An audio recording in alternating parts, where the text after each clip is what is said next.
Test 1, 2. Test 1, 2.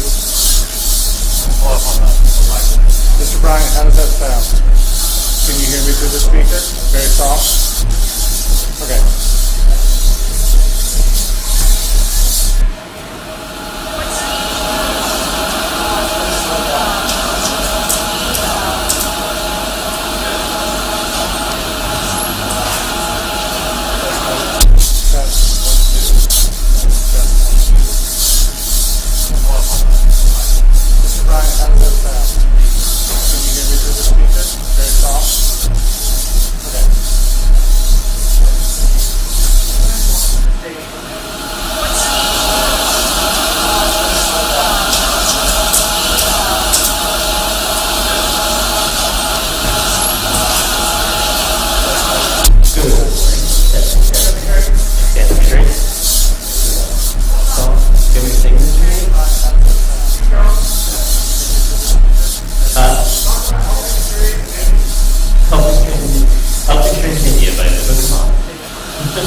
Hello, hello. Hello, hello, test. 1, 2, 3. Me. For my capstone, I did XYZ.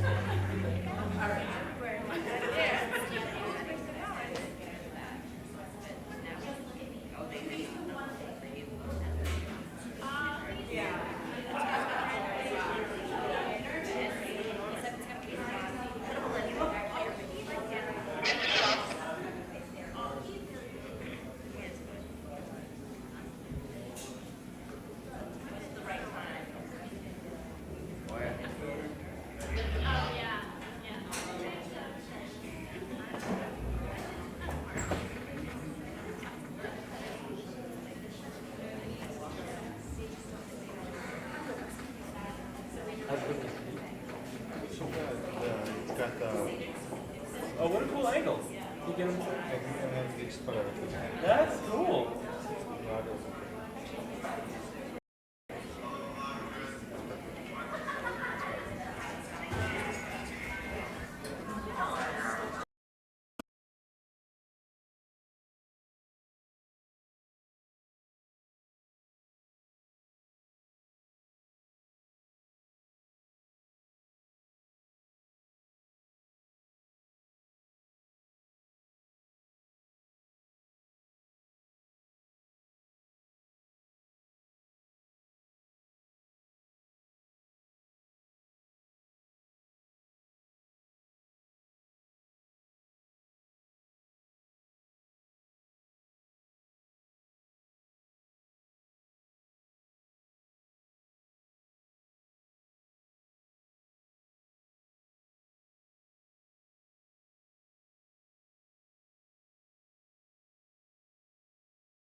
How are you all doing today? Good. It is my pleasure to invite you to our first day of Capstone Presentations.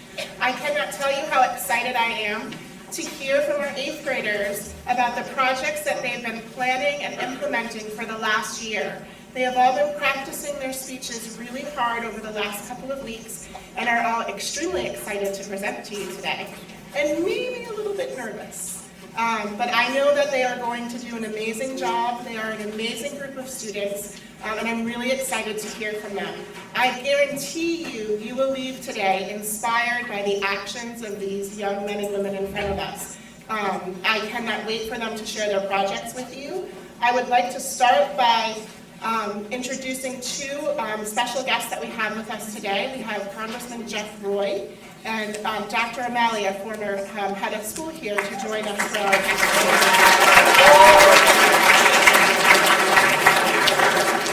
Thank you very much for taking time out of your busy schedules to join us today. I am sure you will be just as amazed by our students' presentations today as I am. So without further ado, we're going to go ahead and get started. We are going to be starting with Miss Sunday's advising group. Miss Sunday is new to our school this year, so not only is she a new teacher teaching 450 students every week, but she also jumped right into being an 8th grade advisor and helping her students across the finish line with their capstone projects. She's done an amazing job. I think she might be a little nervous, but I think she's going to do fantastic. Please welcome Miss Jennifer Sunday.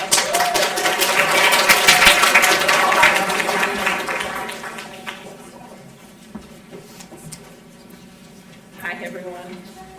I feel like we've been talking about this day with my advising group for so long. We had even threw out some ideas of playing We Will Rock You as our group was called up. Putting that on the back shelf maybe for next year, but that would have been great. As Mrs. Zolnowski said, I'd like to introduce myself. My name is Jennifer Sunday, and I'm the K-8 art teacher here at BFCCPS. This is my first year, so I entered Capstone halfway through the process, which it doesn't feel that way. It feels like I've been doing it right from the start with these kids. It's been a wonderful experience getting to know these students, and just like them, I've learned a lot this year about the level of time, commitment, and mostly effort that goes into these community service projects. It's been exciting, challenging, and at a lot of times exhausting for both the kids and myself. Watching my students in action and working to reach their goals has definitely been the most rewarding part of this process. And now, here we are, about to reach the finish line. I know my students are incredibly nervous today, but it is a time for celebrating. You guys have done a lot of work. Everybody knows here how much work you've been doing, and we're very proud of you. So I'd like to introduce my group of advising students that will be presenting. My group was an interesting type of, I compare them to soup. They have a bunch of different personalities mixed together like ingredients of a recipe. All very different, but when combined together, the outcome was delightful, at least for me. And they truly came together at the end as a team. My first presenter is a student who has worked very hard to prepare for this. His success is no doubt a result of effort and the amazing support system he has in his family, who have backed him up through every step of this process, whether it be practicing his speech, practicing it here, making sure that he's meeting all his deadlines. It's been truly amazing to watch such a strong family system really back him up. First person I would like to call up, Robbie Tappan.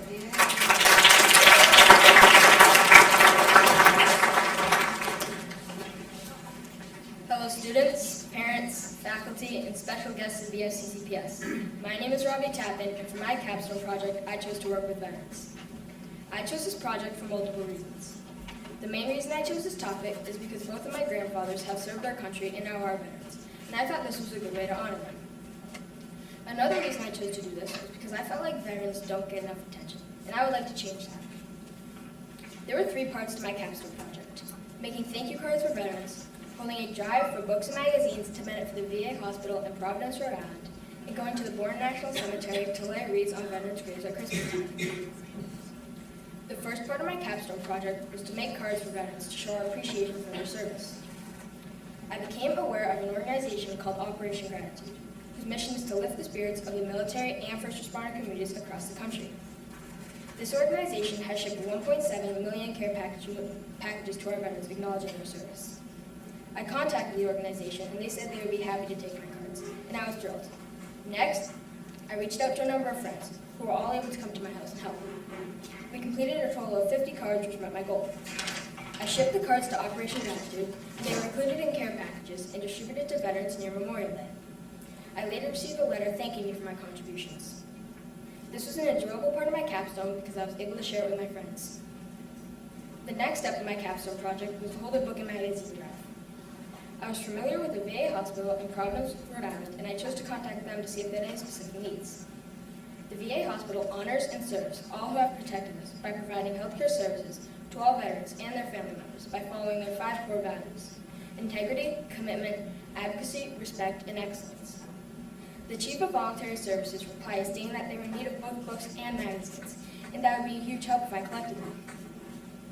The books and magazines are used by the veterans during their visits to the hospital, but there's no money in the hospital's budget to purchase them. In order to facilitate this, I contacted local businesses, friends, family, and underdrive here at BFCCPS.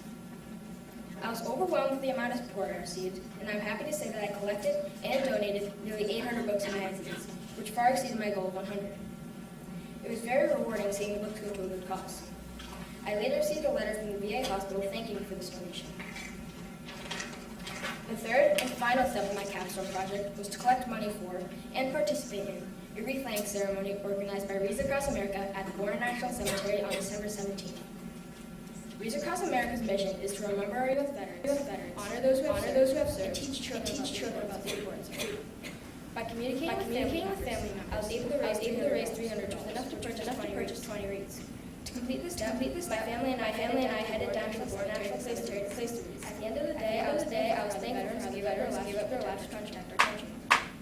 I consider myself fortunate that I didn't encounter many obstacles during this process. However, one major initial action that caused me to adjust to the whole first objective of my capstone project. This was the problem I had with the card making. Initially, my goal was to have the first to make the cards during our class. However, due to the fact that I was unable to attend the class, my own schedule, I was asked to rethink that idea. Instead, I contacted some of my friends and they helped me make the cards. We were able to complete our first objective. A second obstacle when I attempted to contact the VA hospital to determine when the books and magazines could be dropped off. At first, I didn't get a response, but after persevering, we were finally able to connect. I was able to figure out when it was a good time to drop off all the books and magazines. Throughout my capstone, I learned a lot about myself. I learned that I'm not a procrastinator. I was able to get, and I could have done that I could by the end of the summer. Also, I learned that I might be better at communicating, because there were a few times that I tried getting in contact. I was working with. There are many people who I would like to thank. First off, I would like to thank my friends, Alex, Jack B, and Dante, being willing to help me make the cards for veterans. Second, I would like to thank my parents who drive me everywhere I needed to go. I would like to thank my grandparents for how much they supported me during this experience. And lastly, I would like to thank my advisors, Miss Sunday, Mrs. Wilson, and my advisor group as well through this process. Thank you for your time.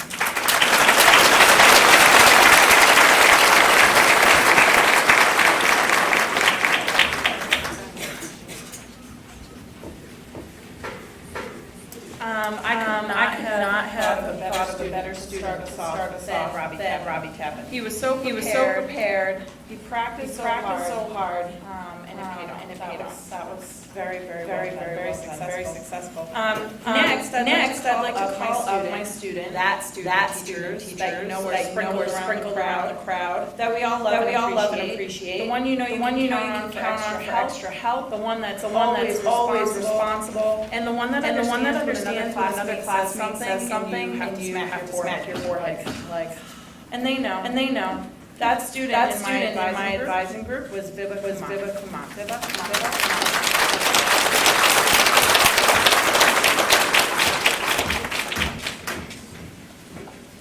Good morning, everyone. My name is Viva, and I focus my capstone on helping stray dogs. The organization that I work with is called the Animal Care Trust, and they have a shelter in India that brings in and helps stray animals.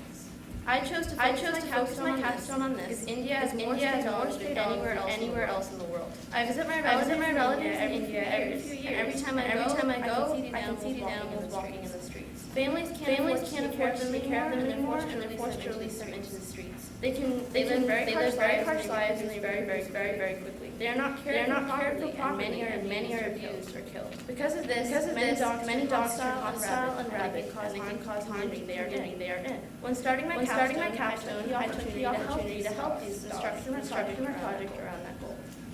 When beginning my project, I contacted Dr. Suma Nai, who runs the animal shelter. I asked what supplies and funds they needed, as I wanted to help them. She said that they were currently in the middle of an expansion project, where they wanted to build several more kennels to house more dogs. Each one of these kennels cost about $450 US. I set this amount to be my overall goal for my project. To achieve this goal, I came up with 3 different fundraising strategies. My first goal was a possible sale at the end of my 7th grade year. This was also a way to reach out to my students and educate others about this issue. I hope to raise a total of $50 from the sale. My second goal reached out to my local neighborhood community. Over the summer, I plan to raise money by walking dogs, monetary goal of $100. I also wanted to go door to door collecting donations and talking about my project, which would help raise awareness among my community. My final goal was to sell homemade bandanas for dogs and dog parks throughout the summer and the fall, from which I hope to raise $200. I wanted to gather a group of friends and spend a day making these bandanas. These three goals were my original, but I did run into some obstacles along the way. My first obstacle was that I had no idea how to get enough fabric to make enough bandanas, since fabric is very expensive. Thankfully, I received wonderful donation that allowed me to continue with my project. My second obstacle was that my second goal did not work at all. I ended up being out of town over the summer, which prevented me from walking dogs or raising money. However, I overcame that experience on my third, which was selling bandanas to raise money. Instead of just selling bandanas at the dog parks, I also sold them at Franklin's Farmers Market. I sold each bandana for $5 and made a small company my booth that helped teach others about my project. I also sold bandanas around my neighborhood and to friends, which helped me educate others about my project and raise awareness for this issue. Another one of my obstacles was the weather. After selling at the farmers market, I ended up running out of bandanas. It took me a while to get started on once I did, it took me a while to sell them. These bandanas also took a long time to make. Tedious work to get them all done. By this time it was already on the weather, and the weather was getting cooler. There was less time to sell my bandanas and less places. However, I managed to sell the majority of them. Cold weather really set in, which I'm very thankful for. My capstone, I feel, was a great success. The popsicle sale raised about $150. Farmers market was much more than I thought it would be, raising almost $500. I also made about $100 to my neighborhood and to my friends. I ended up surpassing my goal of $50. My final total was about $750. I feel very thankful that my capstone worked so well, because now I can donate this money to all those stray dogs in India. My capstone not only taught me how to persevere through obstacles and difficulties. It also showed me that no matter their circumstance, can make a difference. It taught me how to work with others, anything if you put your mind to it. This capstone helped me become a better person. It's definitely something that I would like to continue in the future. I could never have achieved all that I have without the help of so many people. I would like to thank my family with every step of the capstone process, driving the place and supporting all my obstacles. I'd like to thank my fellow Fizo, Mavis, Singh, and Hulk Alabama, who helped me make bandanas and might be back to you for accomplish my sales earlier in the year. I would like to thank Dr. Suma Nai for speaking so easily and frequently about my project. Also, a big thank you to everyone who donated extra fabric and cloth. This project would not have been possible without you. I'd like to thank my advisor, my advisor for helping me throughout my capstone. Of course, thank you to everyone who bought a bandana or donated money. It was a big help, and I appreciate the support. I feel like all the successes I had throughout my capstone journey helped me mature into a better person. And lastly, thank you all for listening to my capstone presentation. It was a wonderful experience. For letting me share it with you.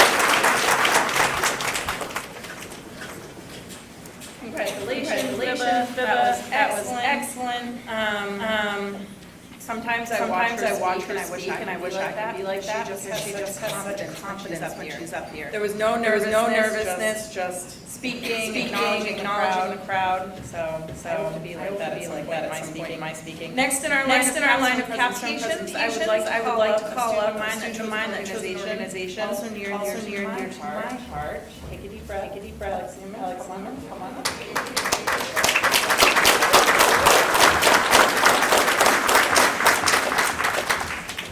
Hello, students and faculty of BFCCPS. My name is Alex. And my Capstone project. I chose to work with soldiers, United States of America. I chose this topic because I'm passionate about the subject. Want to raise awareness about the service and to provide the people of our country. I also have many relatives in my family served overseas, Afghanistan, and Vietnam, such as my cousin John Paul, my grandfather, and my two uncles Bill and Peter. I knew immediately I had a passion for my. I was excited to get started with village in our community. I had three goals that I wanted to accomplish for my Capstone project. I want to make cards with other students from my school to send overseas. Hold a popsicle sale to raise money from K through 6. Read a book about soldiers, grades 1 and 2, about my Capstone project. I began researching my Capstone by scrolling through the internet when an organization called USO got my attention. The USO is a United Service Organization. USO helps the community stay connected with people of the United States and the soldiers. I sent an email to the USO to see what I could do to help out with this organization. After I sent the email, I decided to look a little deeper into the website, and I discovered a woman named Nancy Levy. She became my contact person throughout my capstone and gave me information about sending cards and letters over. I asked how many I would have to deliver, and I also asked about the packing information. So this gave me enough information to start my first goal of writing letters to soldiers with other kids in other grades. I had to somewhat adjust my goal when I ran into an obstacle of not being able to do the cards and letters because I was not prepared with the supplies of the card making at school. I instead decided to have a couple of friends come over and make cards with me to send overseas. When my friends arrived, we sat outside and worked on making all of the cards. Overall, I came out with 45 cards to send to the soldiers. My second goal was to hold a popsicle sale to raise money to benefit the USO. I emailed my contact person, and the next morning I got a response from the USO saying I could fundraise money for them, but would have to donate it to their organization via CrowdRise. CrowdRise is basically an online payment system that goes right to the USO itself. They said the money goes to the families that struggle to afford a living and who have a family member that is serving our country. I want to have a popsicle sale during the last week of school so that I could donate the money to the USO, and they will provide that money to the families. Some obstacles I ran into were that I was sick on the Monday of that week that I was going to do the popsicle sale, so we had to cancel until the beginning of my 8th grade year. When I got back to my 8th grade year, they made a rule that we were no longer allowed to sell food or candy on school grounds because of the severe allergies students have in our school. I solved this problem by emailing Mrs. Frangella to ask if I could sell candy bars instead of popsicles at soccer fields during the fall. And she said yes. I was so happy that she said yes, so I went to work preparing for my fundraiser for selling the candy bars. I raised $180 to send to the soldiers overseas. My last and final goal was an idea suggested to me by my friend Dante. He gave me the awesome idea to read to younger kids in grades 1 and 2 to raise awareness about the soldiers overseas. I was really looking forward to reading to younger kids. I informed my advisor, and she thought the idea was great and approved it. The next day, I asked my mom if we could head over to the library to find a book to read about soldiers to younger kids. We arrived at the library, and I found the perfect book. When we got back to the house, I read to the family a couple times because I was a little nervous to read to the younger students. I was really happy with how my capstone project turned out, and I ended up raising $180 to send over and 45 cards sent to the soldiers. My favorite part of my capstone that I accomplished was when I read to the younger kids, because right when I stepped into their classroom and started reading, I saw an instant smile on all the kids' faces because they were so inspired. Helping others through my capstone project made me feel an inspiration inside me. I would like to take a second and thank all the people who helped me through my capstone process. I'd like to thank my mom and dad for always being there for me when I had to be mom because I didn't know what to do. I'd like to thank Mrs. Frangella for letting me go to Daisy Field to sell candy bars, Nancy Levy for helping me with the USL information and sent me the letters over. I would additionally like to thank Jack Vasily for the moral support he gave me while reading to younger kids, Robbie, Adriana, Layla, my neighbor Abby, my younger sister Lizzie for helping me make cards, and the biggest thank you I'd like to give is to my advisor, my fellow advisees for helping me throughout my capstone process. Thank you and have a good day.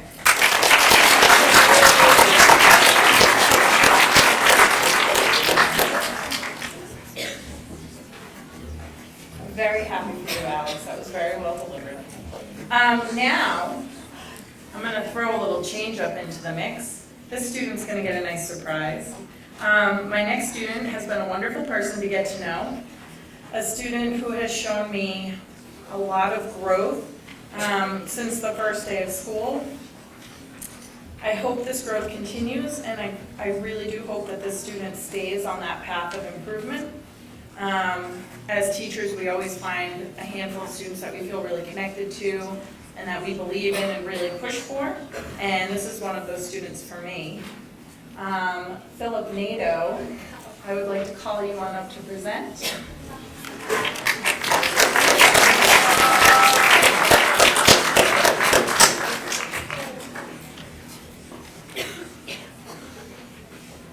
Hello students, faculty, and special guests of BFCCPS. My name is Philip Nadeau of Ms. Sunday's Capstone class. And for my Capstone project, I work with Project Linus. Project Linus is an organization that helps children in need by giving them a comfort blanket to help them through hard times. The reason I chose Project Linus is because when I myself struggled through some hard times as a kid, I received a comfort item, so I understand the need and for how this can help others during their time of need. The goals for my Capstone project were to hold a fabric drive for material to make fleece blankets, to educate my community by having a blanket raffle, to raise money to purchase additional materials, and to host a blanket making party, to make all of the fleece blankets to donate. My first goal with my capstone was to hold a fabric drive for material to make fleece blankets that I could donate to Project Linus. I held this fabric drive on October 21st through 28th, 2016. I had advertised the fabric drive by walking around at lunch using word of mouth. We created posters and hung them up in the 7th and 8th grade homerooms and made an announcement over Ben's buzz and the loudspeaker. This last part was difficult for me because I felt nervous and socially awkward. At the end of my drive, approximately 8 pieces of 3-yard fabric were donated to my cause.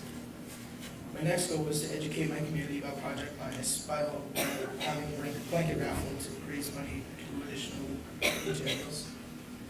I created two blankets to raffle, and during the 3rd week of October, I sold tickets at lunch for $1 each.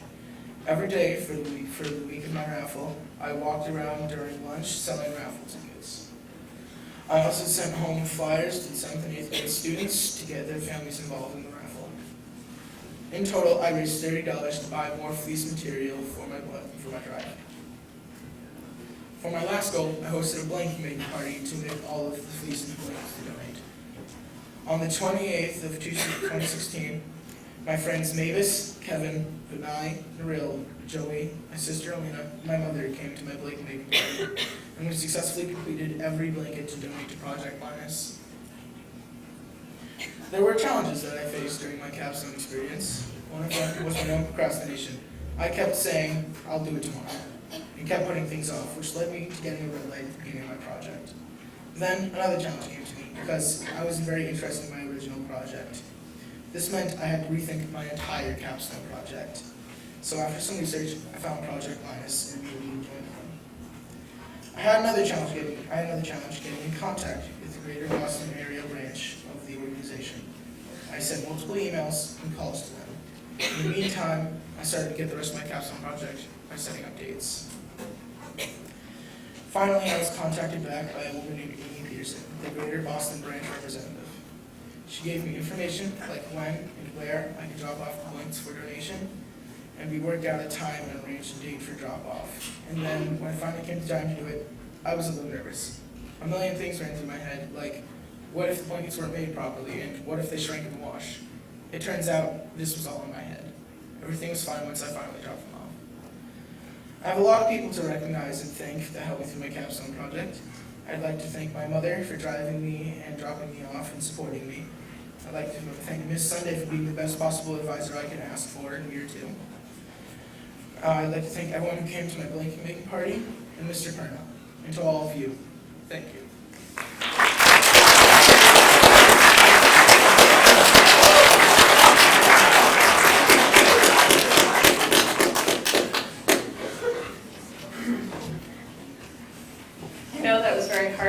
I'm very, very proud of you. The comedic relief of my group. There's a student in every group who just is genuinely a nice kid and just constantly saying something that makes you laugh, even if you know as a teacher you shouldn't laugh at that moment, and you're just like, I just have to, it's too funny. That student in my advising class, Jack Patterson, come on up.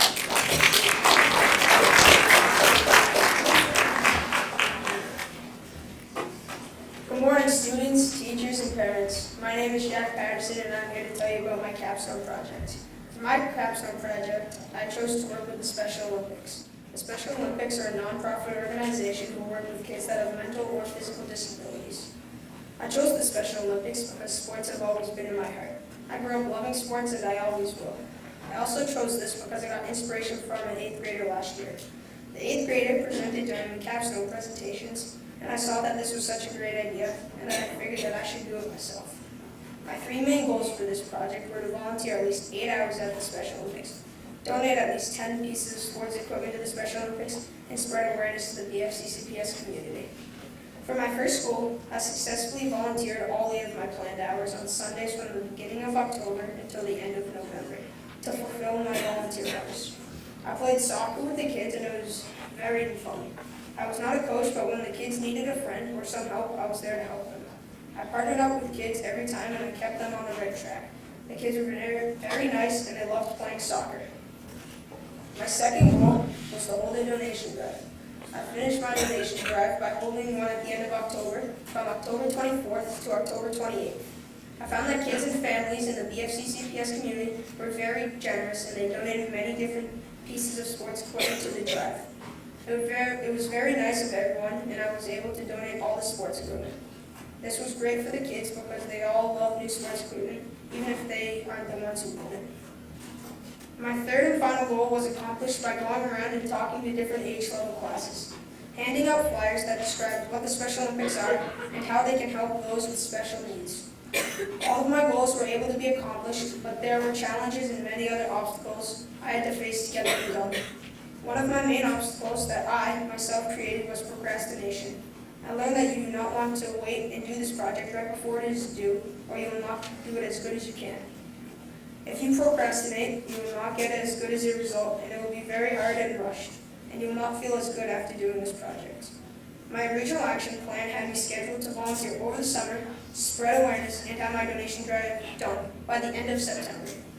Unfortunately, there were no available times during the summer to volunteer with all the kids, so I had to do all my volunteering on Sundays from the beginning of October until the end of fall. I did not complete any of my work over the summer, therefore I had to work twice as hard to get it all done before the deadline. I also procrastinated with filling out my blue sheets, so I could start to spread awareness to the community and execute my donation drive. I originally planned to fill out my blue sheets at the beginning of the school year, until however I was not able to get it done, my donation drive done until the end of October, 24th to October 28th. Once I was able to secure a date and a time for my drive, I did not have much time to spread awareness. Another obstacle I faced was that people were putting items in my donation drive bin that were not requested on my flyer, therefore I could not use them. My last and final obstacle was that I was not able to contact anyone until the end of summer. One of my friend's moms, who has 2 children that have participated in the Special Olympics previously, gave me someone to contact. Luckily, the person I contacted responded and alerted me about the soccer program during the fall. I responded back and I was ready to go. Working with the Special Olympics gave me a warmth in my heart. It made me feel really good knowing that I was making a kid's day just by playing soccer with them. I also loved the feeling of giving them new sports equipment, which everybody loves. I definitely would do it again if I could, even with all the obstacles, because at the end of the day, the kids are happy. I learned a lot about myself during this presentation. I learned that I like to procrastinate and I do not want to get goals done until the last minute. I also learned that I am okay with communication. Once I got Mrs. Harwood's email, I sent her emails, and if she did not respond, I would send her a reminder email. Lastly, I learned that I love playing with kids older or younger than me. I would like to thank everyone who helped me throughout the process. I'd like to thank my mom and dad for driving me to and from the fields, for picking up donations and for keeping me on task. my advisors, Mrs. Balseric and now Ms. Sunday, my advising group, Heather Harwood, my contact, for responding to me and giving me information about the Special Olympics. And I also would like to thank Mrs. Boudreau and everyone who donated to my donation drive. Thank you for your time.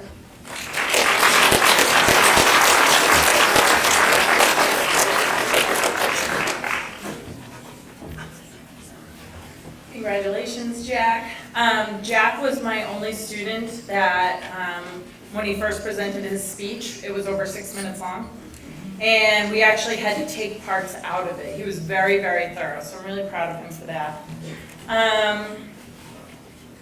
So like I was talking about with ingredients of a soup, my next student, she's quiet and sweet. She's always polite, always kind, and will always be welcome in my classroom. I call up Ashvika Bhupathi.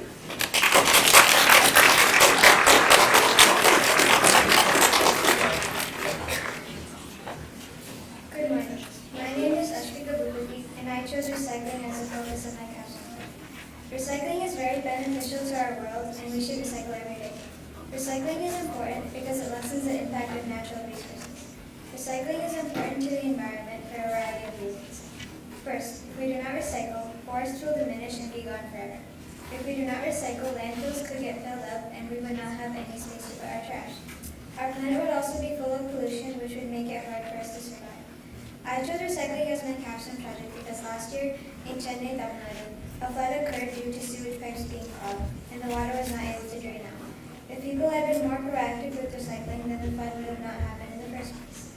The reason why people choose not to recycle varies from a lack of space in their home to not knowing which items go in which categories.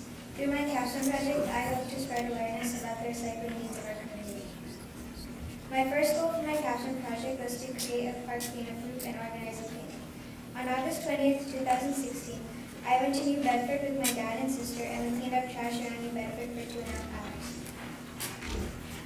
My second goal was to recycle pizza boxes from the 7th and 8th grade lunches and 1st and 2nd grade lunches on Fridays with Mrs. Brown. By doing this, I was raising awareness to the students and teachers that recycling is everywhere and showing that all items from food boxes to paper can be recycled. My third goal was to raise awareness in my community about what items can and cannot be recycled.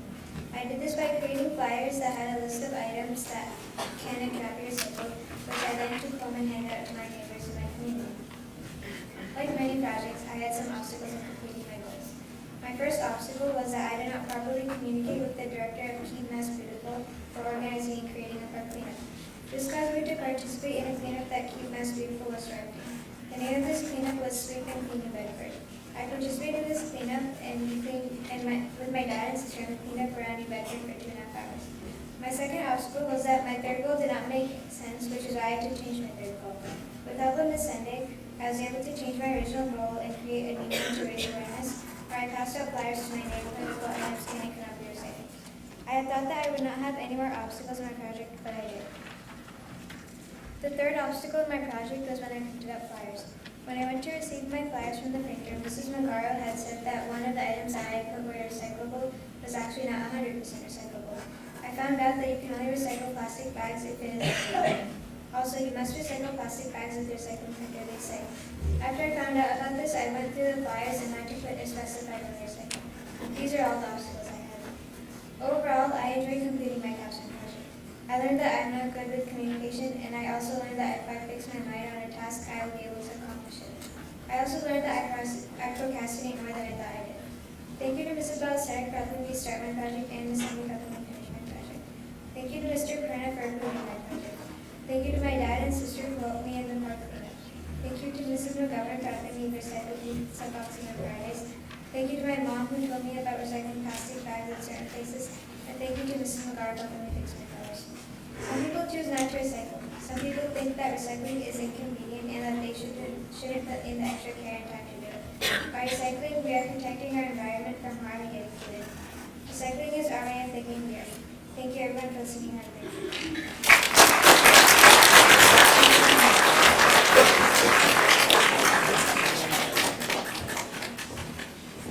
Good job, Ashvika. Talk about a student with commitment to her goals. I don't know if you guys know this, but when Ashvika was talking about recycling pizza boxes, she's literally there doing it every single Friday. And we always talk about a good sign of character is when you do things even when no one is looking. I don't realize people realize how much work she's really put towards this, and I'm very, very proud of her for it. The next student I'd like to call up, always calm, collected, coming outside. Peter Safazari, come on up.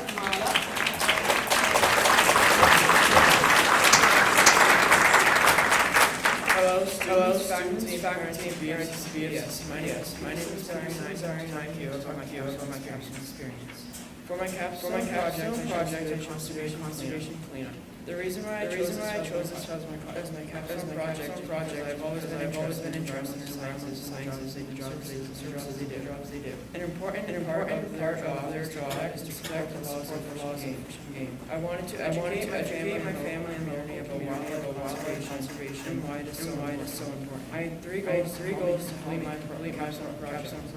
My three goals for my capstone project were to raise awareness, two, host a conservation cleanup, and collect about 5 bags of trash. To raise awareness about my project, I started by posting flyers, stores, and spreading on social media. I informed people why wildlife conservation is so important. The impact of this was spreading information about wildlife to my volunteers, to my community, and making them more aware of conservation projects. For my conservation-based cleanup, I went to a local lake in Bellingham on a Saturday morning. With a group of volunteers, I introduced my capstone project to them, and we split up into groups to collect trash throughout the premises. We spent over 2 hours gathering trash from shoes to cans and bottles, and we were able to pick up over 8 bags of trash, as well as several tires. We completed and surpassed my goal of picking up 5 bags of trash for the Bellingham DPW, or Department of Public Works, and they picked it up later that day. The impact of holding my event was knowing that I could help the community and inform the importance of wildlife conservation through flyers. I faced a few obstacles along the way. One of my obstacles was getting permission to host my event, as well as coordinate the date that would work with everyone. I went to the local DPW and asked for their permission to host the cleanup, and I had to wait several days for my answer due to the park manager being on vacation. The second obstacle I encountered while working on my capstone project was getting permission to post flyers to advertise my event. I had to approach several stores and ask permission to post my flyers. My last obstacle was being new to the school and being new to a project like this. I had some difficulties starting the capstone process. I'm going to admit, in spite of the fact I was procrastinating, I knew I needed to get this done and that it was for a good cause. I learned from my capstone experience that one person could help more than they thought they could. The second thing I learned from this experience is that when we do something like throwing or dropping trash on the ground, you don't think that how much it can affect our environment and the wildlife around us.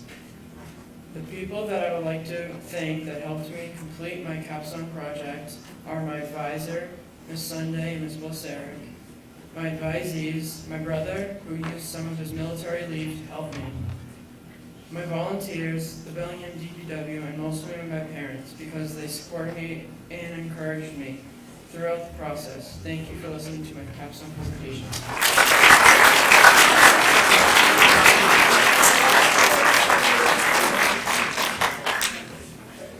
See, what did I tell you? Cool, calm, and collected the whole time.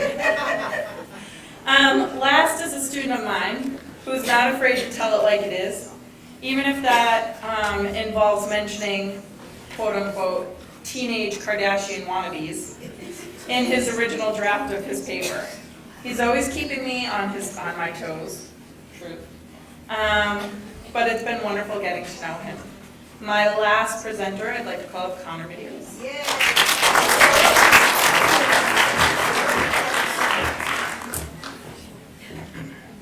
Hello teachers and students of BFCCPS. My name is Connor Garris, and I am here to talk about my Capstone experience. I decided to work with the Jimmy Fund, but first let me begin by talking about how I got the idea to work with the Jimmy Fund. It all started when my dad came home from work one afternoon with a limited edition all-green Jimmy Fund Boston Red Sox baseball cap. At that very moment, I knew what I was going to do for my Capstone project, which was to support the Jimmy Fund. I came up with 3 goals for my Capstone project, which were to hold a hat day, volunteer at 2 different fundraisers benefiting the Jimmy Fund, and raise awareness for the cause. My first goal for my Capstone was to hold a hat day to raise money for the Jimmy Fund on Friday, November 21st. All students had to do was donate $1 and they could wear a hat of their choice to school. I had many problems setting up a schedule for my hat day, but I had the help of my parents, Mr. Heater, and Ms. Sunday to work through those issues. Also, the older classes were on a field trip, and I was worried about if that would affect the amount of kids that would participate. My original goal was to raise $100 through my hat day fundraiser. I raised $20, including some money from my parents, which brought it up to $50 to donate to the Jimmy Fund Hospital in Boston. My second goal focused on volunteering at a Jimmy Fund event. My advising teacher from last year, Ms. Balseric, offered to let me volunteer at a hand mask challenge bike race in Easton that she was running. This event was sponsored by the Jimmy Fund on April 20th. My third goal was to volunteer at one more additional event. The problem with this event is that the school that was holding this event was closed for testing, which meant that there was nobody there to talk to and no unlocked doors to enter. Mr. Heater and I found another event at the King Philip Regional High School that was holding an indoor mini golf event that was a fundraiser for the Jimmy Fund. I went to this mini golf event on November 18th, which was a very crowded day for me. I had a field trip with my 8th grade class, my hat day fundraiser, and a mini golf fundraising event to go to. My dad brought my sister Emily and I to the mini golf event at the high school. I really enjoyed myself and was proud of myself that I had what I was doing was for a good cause. When we returned to school the following week, I was glad to tell Mr. Perna that I had completed my goals for my Capstone project. My Capstone experience was very difficult, but that didn't stop me from finishing it with a smile on my face. Last year was my first year in this district, and I wasn't used to doing such big projects, such as this Capstone project. I'm glad that I pushed myself to do this project because I feel that it will help me prepare for future projects where the expectations will probably be even harder. I would like to thank my parents who drove me around to different events for my Capstone project and gave me great advice when I was having a tough time with my work. Ms. Balseric for helping me get involved in one of the Jimmy Fund events, Mr. Perna for meeting with me during lunch and helping me research ideas to do for my goals. And let's face it, I'd like to thank Mr. Perna for staying on top of me and keeping me accountable for my Capstone work. Last, I would like to thank Ms. Sunday for supporting me and helping me pursue my goals for completing my Capstone project. Thank you.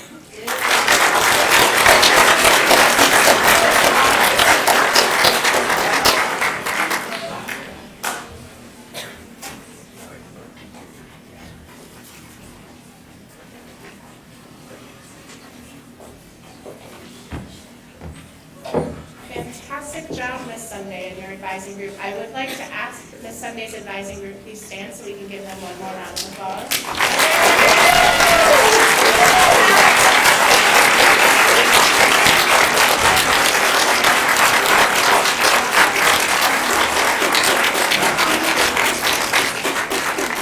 Thank you guys very much.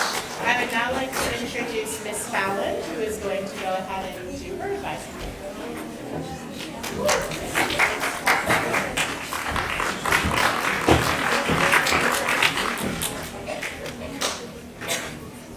Not my comfort zone up here, so I'm going to give it a shot. Good morning, everyone, and thank you for joining us. We are very excited to present our Capstone projects to you. I've been given this opportunity to work with your students for this past year and a half, and it's been an amazing time to watch them carry out their Capstone journey. To the students, you should be proud of your work. Your capstones have been wonderful projects, and I know they mean so much to you. Congratulations and good luck.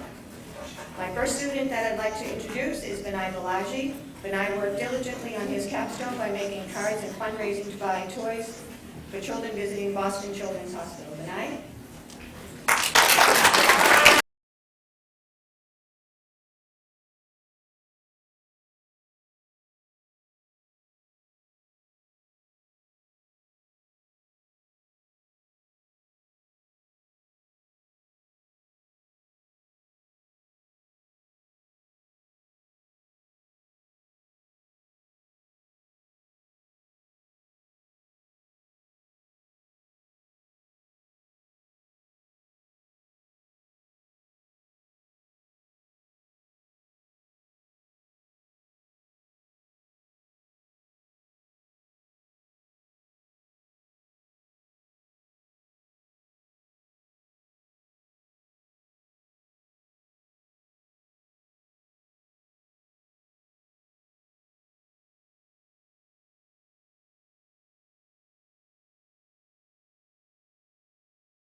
call-up is Halka Alabama. While working on her capstone about autism, Halka brought an awareness of this disability to our school community by hosting several different events. Halka?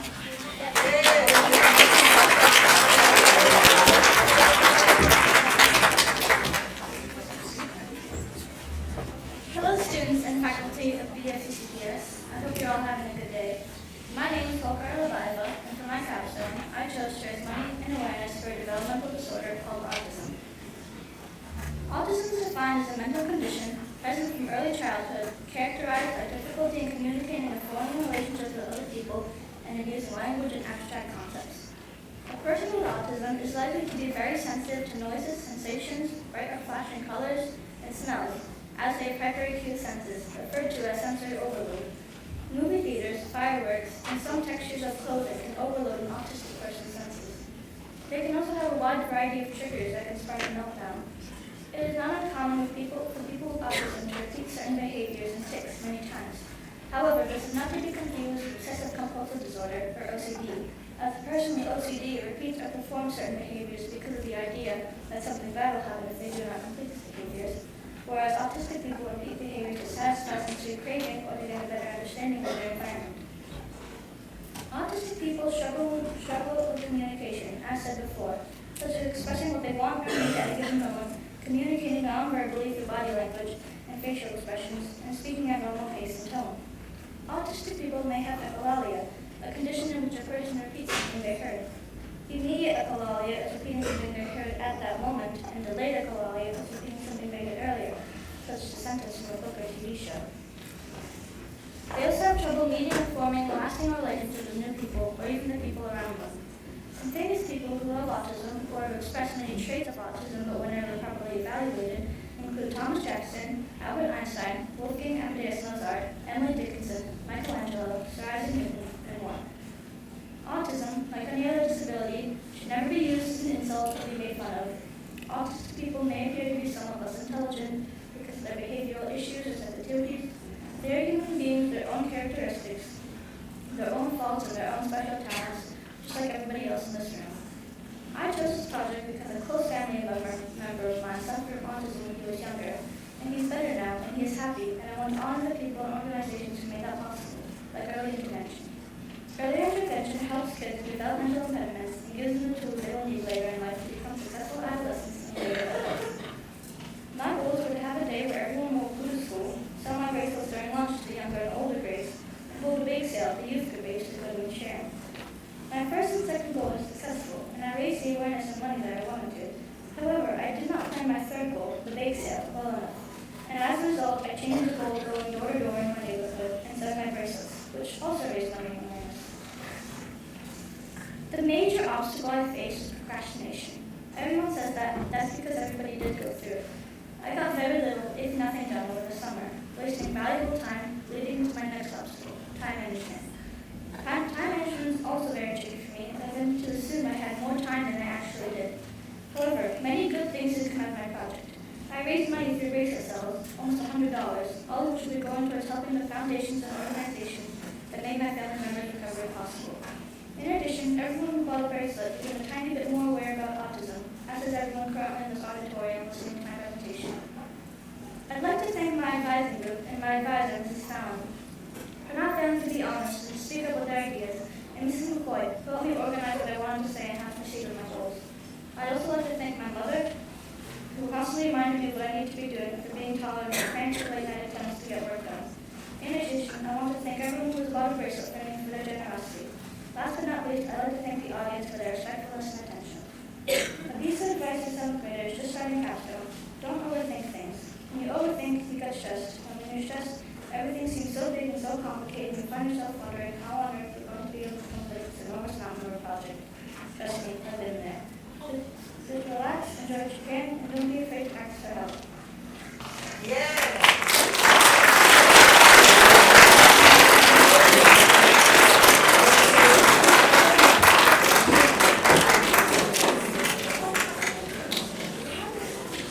The next student I'd like to bring up is Anish Gundamita. Anish fundraised at St. Jude's Children's Hospital after having to redirect his capstone. Anish?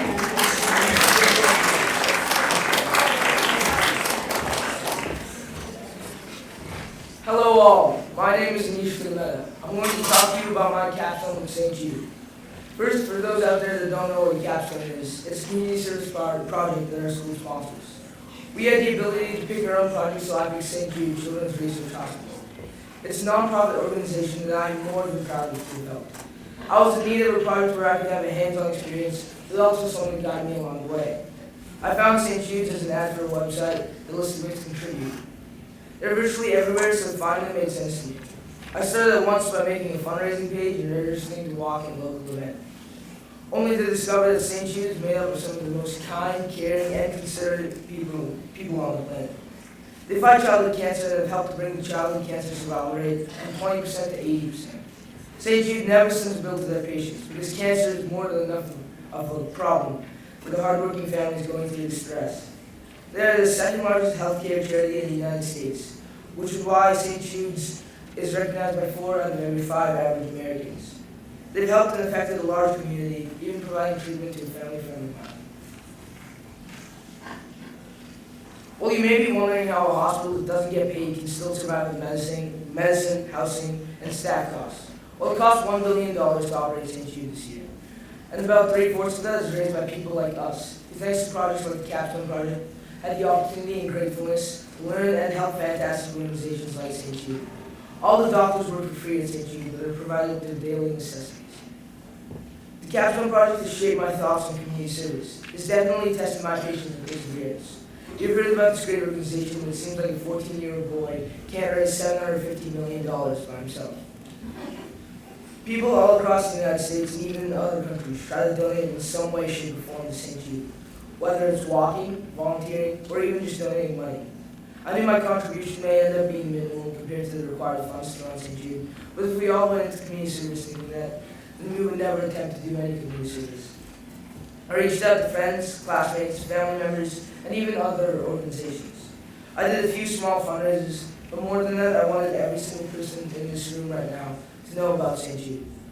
In September, I created a team to walk in a local event and then walk to another event. My capstone was more than turbulent. I faced quite a lot of obstacles along the way. This was not my original capstone, but thanks to poor communication on both sides, we ended up having to completely scrap it. I had 3 days left of school to think of a new capstone and reach out to them. That's when St. Jude Children's Research Hospital hit me like a brick. I was planning on doing a movie night, but because I waited until October, there were barely any days to choose from, and none of them gave me enough time to plan and carry out the movie night. Then in my walk, my team had a low outcome because it was a pretty long drive to the site. I ended up receiving an email from my contact after 3 months, so in the last few months leading up to the Capstone Due Day, I was participating in more and more activities as time went on. Altogether, I raised $790. I reached out to over 200 people and raised awareness through the walk. I learned that we shouldn't wait for projects like the Capstone Project to shove us in the direction of volunteering. Time wasted is time to help someone in need. We can all contribute to maybe just one charity, and the world's problems may just die down a lot quicker. To all you future 8th graders, I urge you to act on the capstone as soon as you get to the line. There is a lot of help you can do in limited amounts of time, and I can assure you that you will feel better about yourselves after helping. Capstone may be a long and sometimes strenuous project, but it is a necessary part of our school, and I'm glad for it. I have been volunteering with many organizations over the past 5 years, but I never led my own team or raised money by myself before this. Capstone is more than a community service project. It's an eventful experience with more than a few tough moments that can make or break your whole project. It showed me how to be an adult before all else. Lastly, I'd like to thank my advisory group, Ms. Fallon, my parents, my friends, all those who donated, everyone who walked, Mr. Heater, and most of all of you for listening to me today. Thank you.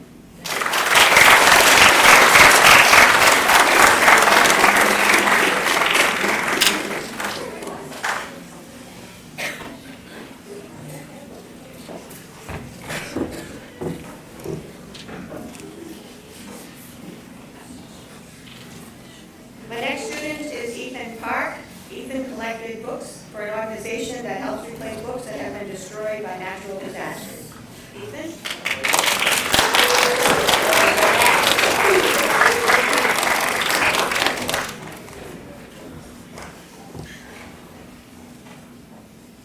Hello, my name is Ethan Park. For my Capstone project, I was collecting books for schools in the Philippines to replenish and restock libraries. I spent my summer vacation helping the Bag on Culture Pinoy collect and package books. The Bag on Culture Pinoy is an organization that helps schools in the Philippines that are affected by storms and typhoons. The organization collects and sends these books to replace the books that were lost or destroyed in the storms. Most of the schools don't have money to replace these books. The English language is spoken most of the Philippines. This is because the Philippines was occupied by the U.S. after the Spanish-American War. The organization believes that access to books leads to access to education. I chose this capstone project because my grandmother and my mom have relatives who live in the Philippines.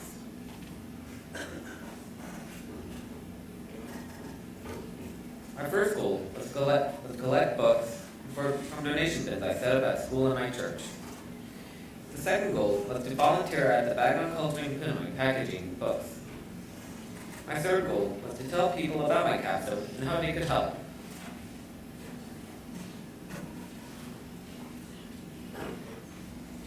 One of the obstacles I faced was trying to find a date when I could volunteer at the Bag on Culture and Pinoy because of family plans on Saturdays.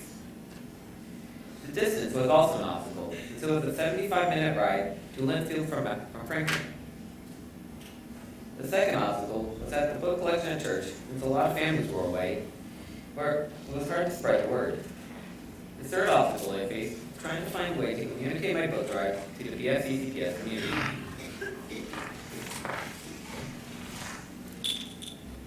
I was able to overcome my first obstacle when I was able to go to the organization towards the end of summer vacation. My family found time to go as well as combining my brother's Cub Scout community service requirement. I was able to overcome my second obstacle when a friend of my mom, who also goes to our church, gave us bags full of books. I was able to talk on face-to-face about the importance of recycling used children's books. She was very eager to help me collect books. After the church's annual yard sale, I was able to go through the books that I didn't sell and send those to the Philippines. The teachers at BFCCPS were also very generous in donating these books. A bin was placed in the teacher's lounge for the teachers to donate. I collected so many books, and I needed my mom to carry the books out of the school. I overcame my third obstacle when I recorded a video with Mr. Duke. I was able to explain my capstone project, and the video was put up on the BFCCPS morning announcements. The Bag on Culture Pinoy is located in Linfield, Massachusetts. When we got there, I helped out by stamping books so children could know where the books came from. I also helped with packaging books. It was like a Tetris puzzle. We had to figure out how to tightly fit the books in the boxes. The books are delivered by cargo freight and will take about 3 months to get there. The books I packed at the beginning of September will arrive at the Philippines around Christmas in 2016.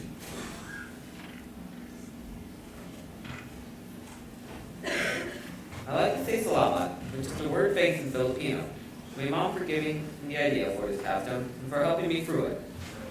My brother for helping me count the books before he brought them to the organization.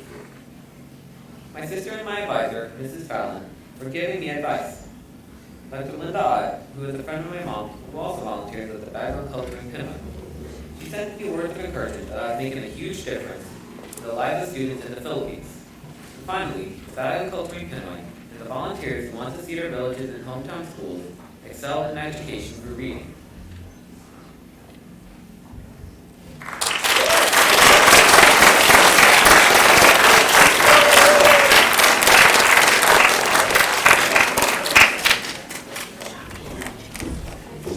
Before we proceed with Ms. Fallon's group, it is a very long time to have you guys sitting, so I am going to ask you to get up and stretch. We're going to take a couple of minutes for a minute.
that we are very excited to hear from, so I'm going to ask Mrs. Fallon to come up and finish with her advisory.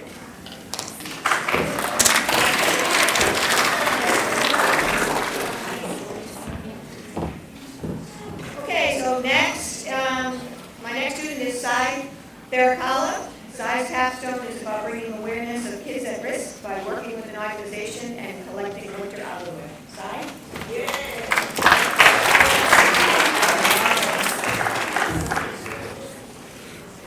Hello, students, faculty, and parents of BFCCPS. My name is Sai Farrakalla, and for my capstone project, I help an organization known as SOS Outreach. SOS Outreach is an organization that helps at-risk kids who are less likely to grow up and become successful adults by encouraging character building and good decision-making through sports such as snowboarding and skiing. I chose this project because I've always thought of helping. I've always heard of kids who are unable to live a normal life, but through issues such as poverty. And I've always wanted to help them, but I never got around to it. When we were introduced to the Capstone Project in 7th grade, I thought this was a perfect opportunity. So I contacted many organizations that help troubled at-risk kids. And I only got a response from one of them, SOS Outreach. So then I began researching more about SOS Outreach and came up with 3 goals that would help them. And my 3 final goals were to raise awareness in the BFCC community and my neighborhood community, and collect at least 15 items for my coat drive. In November, I had my donation drive and collected a respectful amount of donations. Me and 3 other students had an assembly in October, and towards the end of November, I passed out my flyers to my neighborhood. I believe I've educated a fair number of people about my project. I have educated grades 8 through 6 in my assembly in October, and I've educated my neighborhood when I passed out flyers. During my journey through Capstone, I faced many obstacles. My first obstacle was that many organizations I had emailed had never responded to me. I had emailed 35 organizations offering my aid. I was about to scrap my project, and when SOS Outreach emailed me. Even after I received this email, I still had trouble communicating with my coordinator. I would receive responses from my coordinator weeks after I had initially sent them. This, as you can expect, is very frustrating. Over the summer, I had sent emails periodically to give my coordinator updates about my project. Sometime around August, I did not receive any emails for a month. I eventually gave up on my coordinator and emailed SOS Outreach again. Then they gave me a new coordinator, and this coordinator was very prompt with their emails. They usually responded between 24 hours, which was great. Another obstacle was that my goals were constantly changing. My initial goals were to hold a hot chocolate sale, hold an assembly, and hold a family skate. But since we couldn't hold hot chocolate sales, I had to switch that, and I had doubt in my family skate getting many people. And this eventually led to the captain deadline staring me in the face. I eventually decided to hold an assembly, hold a winter gear drive, and give out flyers. The positive results of my Capstone project are that the community as a whole is much more aware and knowledgeable about at-risk kids. The BFCCPS community is much more aware about at-risk kids because I gave an assembly with information on at-risk kids and how they can help them. I educated the community around me by giving out flyers. The flyers gave a short blurb about SOS Outreach and what they were doing to help at-risk kids.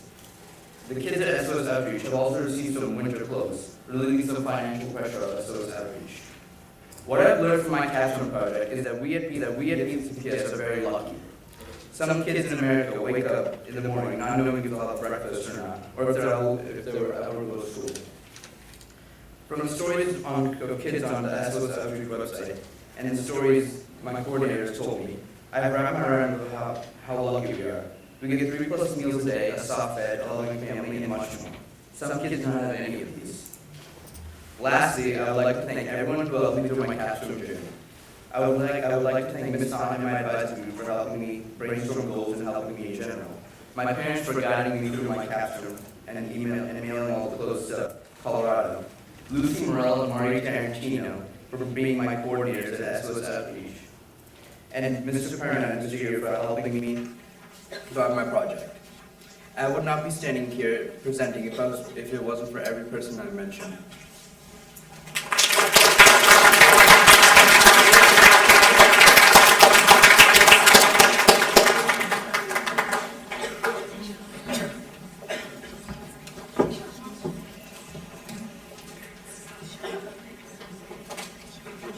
Cataract is the next student who's going to present. In completing his capstone, Sean shared the awareness of his capstone, expecting nothing in return. Sean?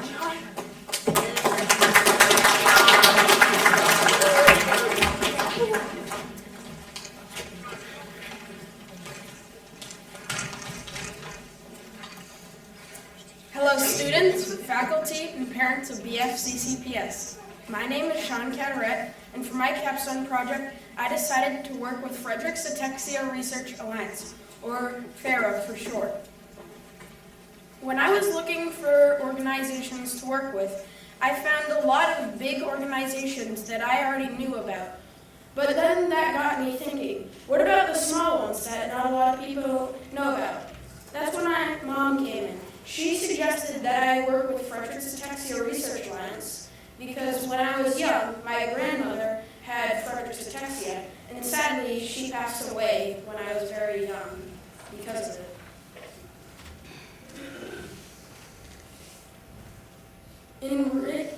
I wanted to raise awareness because it's better for rare diseases and rare organizations to raise awareness so more people know about it, and it's a better way of teaching your community about your project. Firstly, I went to the Fuzzy Buzzy Golf Tournament, which is a tournament in which my contact, Erin O'Neill, set up with her family a whole obstacle course for people who wanted to run. I also was very excited and lucky to meet the co-founder of Frederick's Ataxia Research Alliance, Ron Bartek, there. He told me all about the history of Frederick's Ataxia Research Alliance and how happy he was with it. Next, I bought 500 wristbands with my mother with the words "Help FARA Cure FA" engraved in them. Instead of selling them, I decided to give them away for free.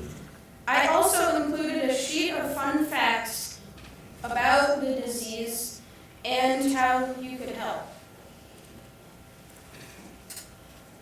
In the end, positive results were that at least every kid in the school had some idea of what Frederick's Ataxia Research Alliance was, and that was a big goal for me. I faced a lot of obstacles. The biggest one was procrastination. I waited for the whole summer, and because of that, I had a lot of trouble working. Luckily, through perseverance, I was able to complete all my goals. I'd like to thank my parents for helping me all the way through the capstone process. I'd like to thank my advisor for giving me great ideas. Also, my advising group for giving me great ideas. My communicator, Erin O'Neill, who taught me all about life with Frederick's ataxia. The co-founder of FARA, Ron Bartek, for telling me all about the history of Frederick's Ataxia Research Alliance, and all of the Frederick's Ataxia patients for being so nice and kind to me and having so much fun at the Fuzzy Buzzy Golf Tournament. Thank you and have a great day.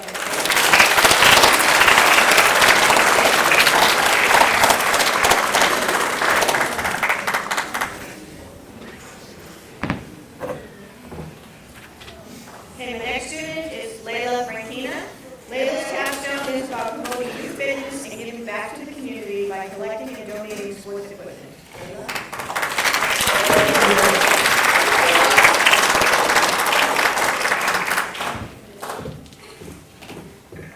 Good morning, students, faculty, and parents of BFCCPS. My name is Layla Frankina, and for my capstone project, I wanted to make a difference by promoting youth fitness to the kids in my community. Playing sports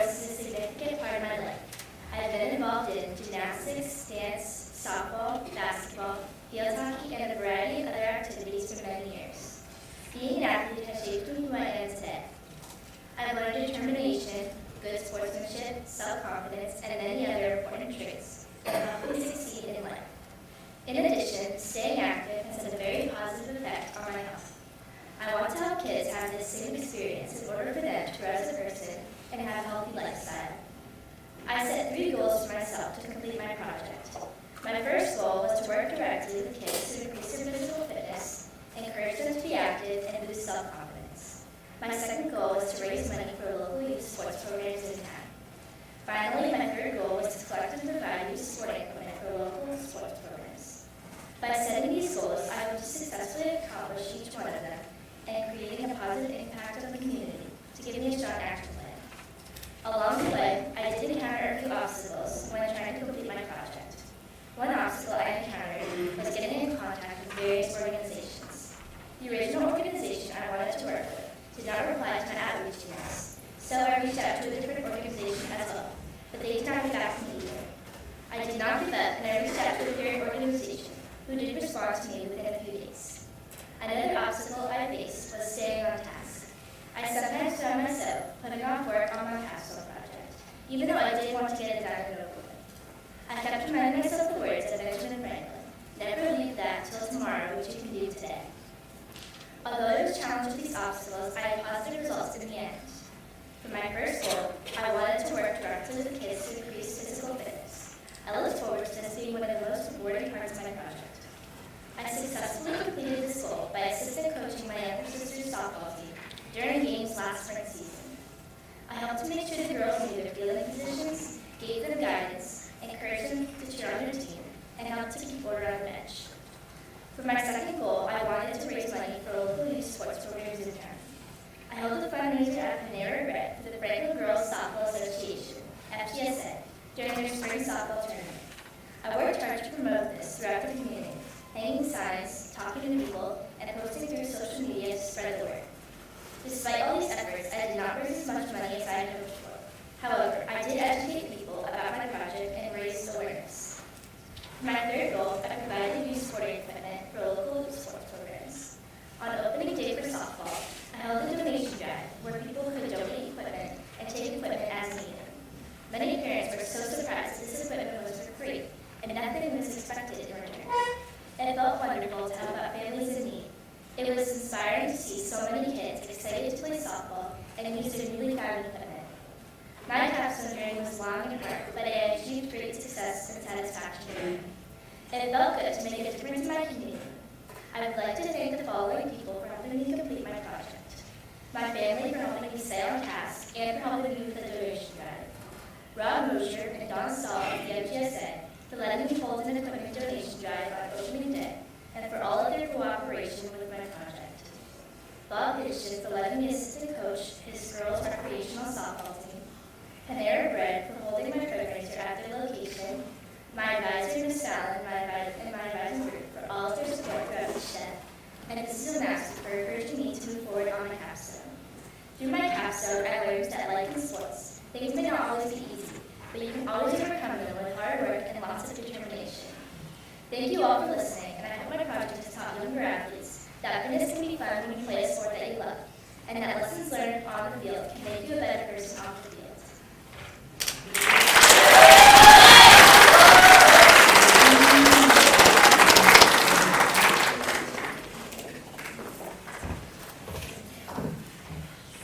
Okay, the last student in my group is Justin Winter. As part of Justin's capstone, he gathered students and staff from the school community to ride in the Kids PMC. Justin?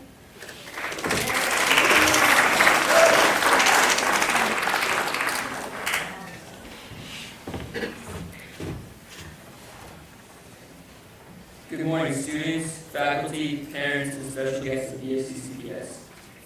My name is Justin Winter, and for my capstone, I chose to work with the Franklin 10-Bath Challenge Kids Ride. The PMC Kids Ride is a bike race created to raise money for the Dana-Farber Cancer Institution. Residents of Franklin and surrounding towns all joined together for a fun day of biking, food, and drinks. I chose the PMC Kids Ride because it's very important to me. I've ridden in the ride for the last 5 years. This was my last year I was eligible to ride in it. I wanted it to be special. I've always wanted to give back to the PMC. And when we started Capstone back in 7th grade, I realized this was my opportunity to do this. Also, my mother is very involved in the PMC as a coordinator, so it made communicating very efficient. The main part of my capstone was to establish goals.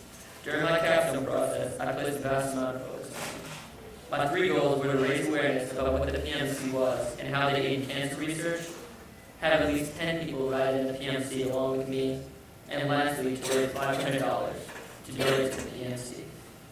The first part of my capstone was to make flyers with the details of the ride, then eventually hand them out to the classrooms. On the flyer, it talked all about the PMC.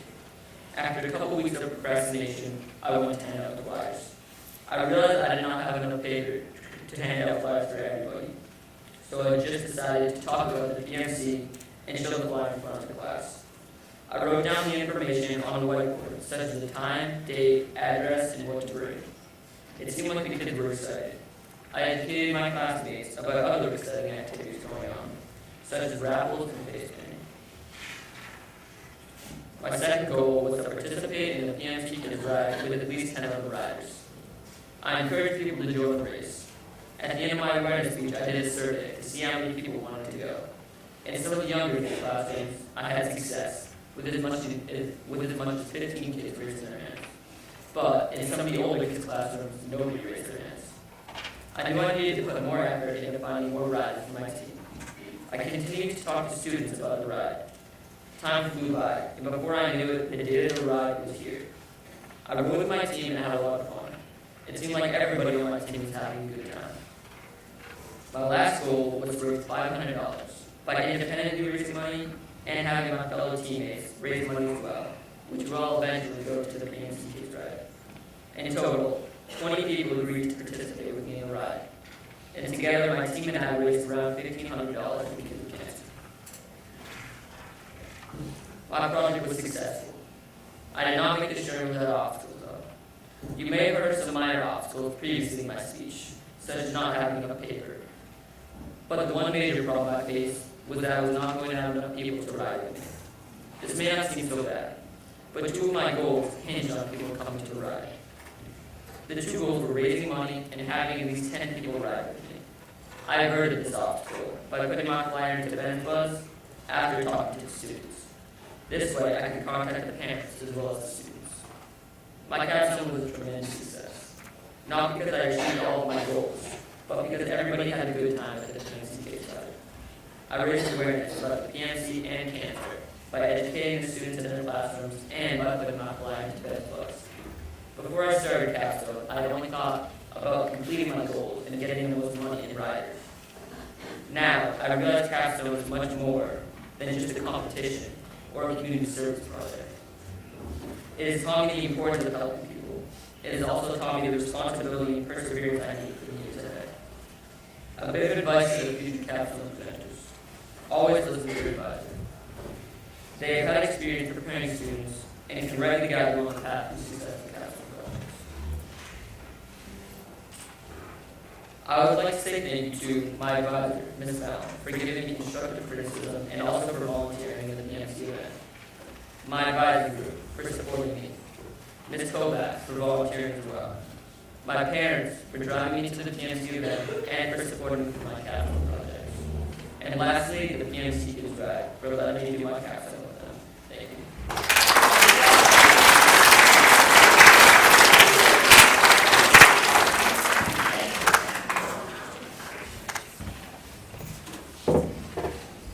Very often here, we ask our faculty and staff members to step up and do things that are outside of their traditional job description and that are sometimes outside of their comfort zone. And Ellen Fallon has risen to that challenge by being an amazing advisor to her students. This is not her first time through this. She always presents and comes to advising happy and excited to be working with the students, and I think she did an amazing job with her group. Can you guys stand up for one last time?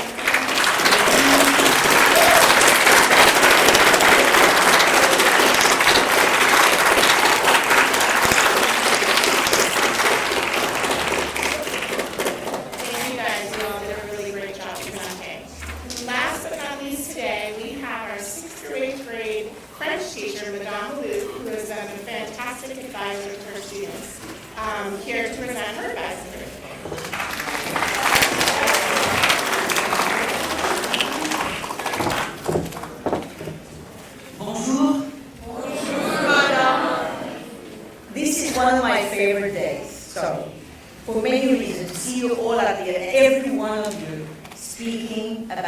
successes and about your obstacles. And the fact that you are standing here talking to all of us, it's a success story. I've seen you grow, and I've had you for 3 years, my advising group, and all of you, since 6, 7, 8. And I'm very, very proud of you. I have a lot of respect for those students, as you have witnessed and will discover with the next group. Each one of them felt strong about their capstone. It was a journey, and for some, bumpier than others. It's not all smooth, and it is what makes it special. I hope that you will be touched and impressed, but more proud of their journey. Please listen with your heart to their voices and their story, because each one of them is very special. They have worked very, very hard, and they have less than 5 minutes to tell you work that has been done for a year and over a year. So let's celebrate and applaud them. We will start my group with Mavis Farley, the lovely and the only Mavis Farley. Just a few words about her. This young lady is special in every way. She's patient, hardworking, generous, and dedicated. When Mavis Farley does something, you know it's going to be amazing and from the heart. She puts her heart and soul in every task. She is my rock. Mavis Farley and her Capstone project on the Boston Children's Hospital neonatal intensive care units for premature babies.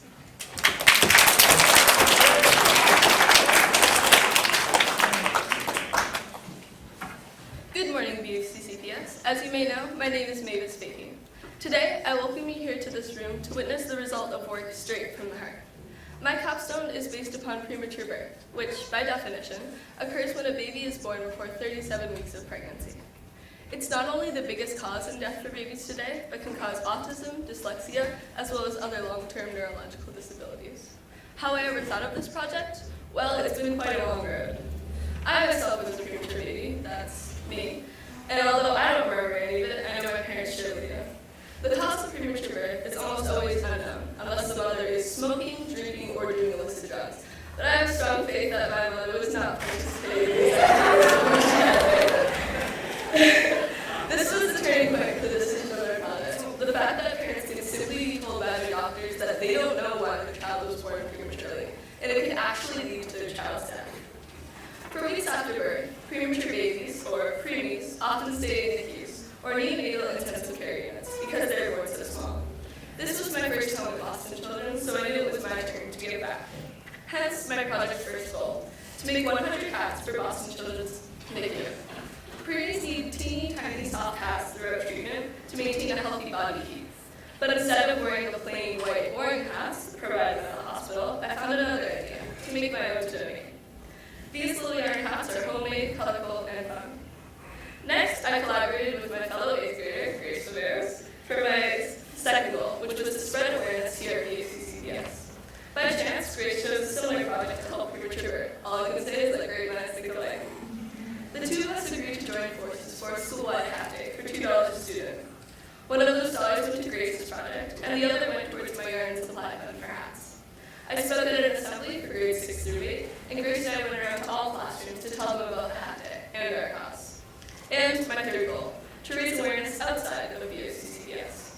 So, over the summer, I went around town to local shops with my older brother, who was putting up flyers for the Outstanding 5K, which he helped for his capstone project 3 years ago. Even though the hat day had never been done before, I am proud to say that it was a success and raised over $400 for Grace and I to split, even though I was unfortunately sick for the day of. But now it was time to complete my remaining goal, the 100 hats for Boston Children's. Over the summer, I held 3 days in August to join up with friends at the Medway Public Library to make hats. We used green looms and yarn funded by the hat day, and thankfully my participants were quick to learn and pick up the continuous steady motion of making the hats. I then held 4 more meetings after school to contribute to the number. Each hat took about 35 minutes to make, totaling out to almost 60 hours of hat making. But although I learned a lot, I did, as expected, come across some bumps in the road. I couldn't follow my original plan of visiting the senior center student group because scheduling and communication became much too difficult. Further, participating in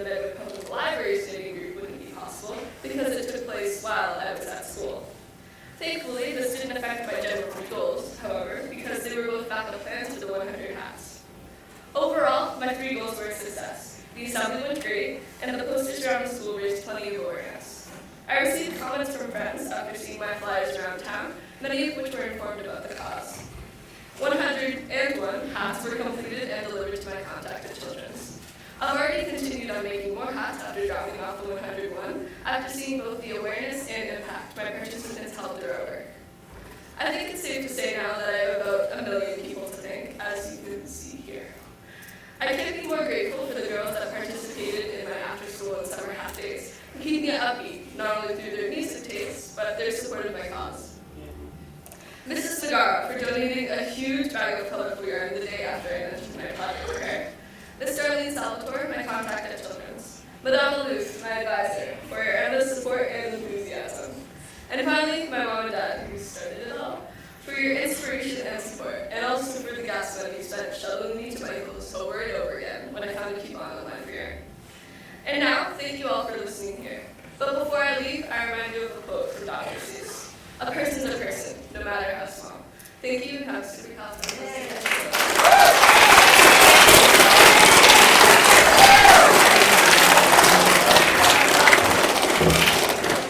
Congratulations. My next presenter, Kevin Hardy, is unique. He's creative, passionate, and kind. I was very excited when I heard about his unique Capstone project. It hasn't been done before. Working with the Indian Community Farm. Kevin loves the woods and being outside, and this was a project that meant a lot to him. He feels very strong about protecting the environment. He started last year, and he's not going to stop, even though his capstone is over. This is who Kevin is, true to himself. Kevin Hardy.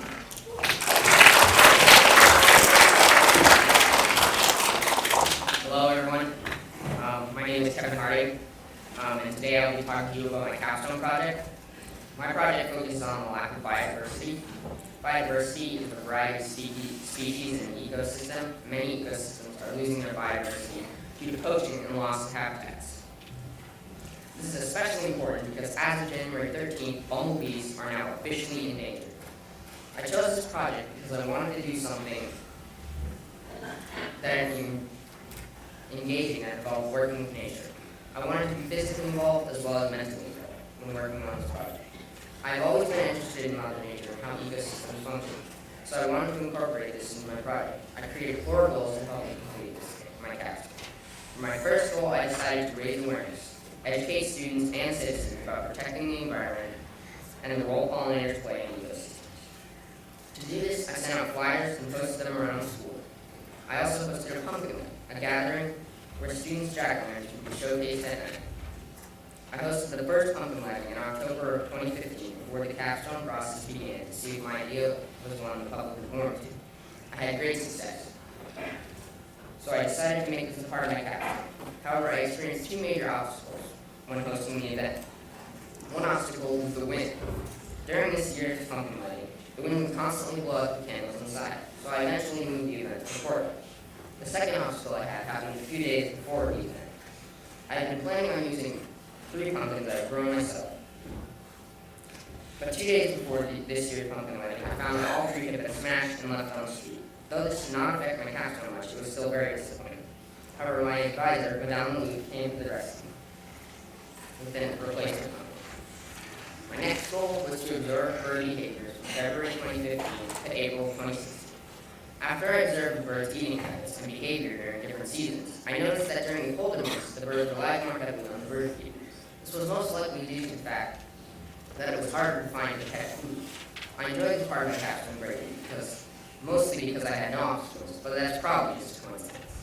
I submitted the data to the Cornell Ornithology Lab in April. I finished this goal very easily and fairly quickly. For my third goal, I wanted to work with the Indian Community Farm and help encourage the use of pollination to grow better crops. I volunteered every Sunday from 9 to 11. I pulled weeds, tilled soil, planted, harvested carrots, and helped with animals.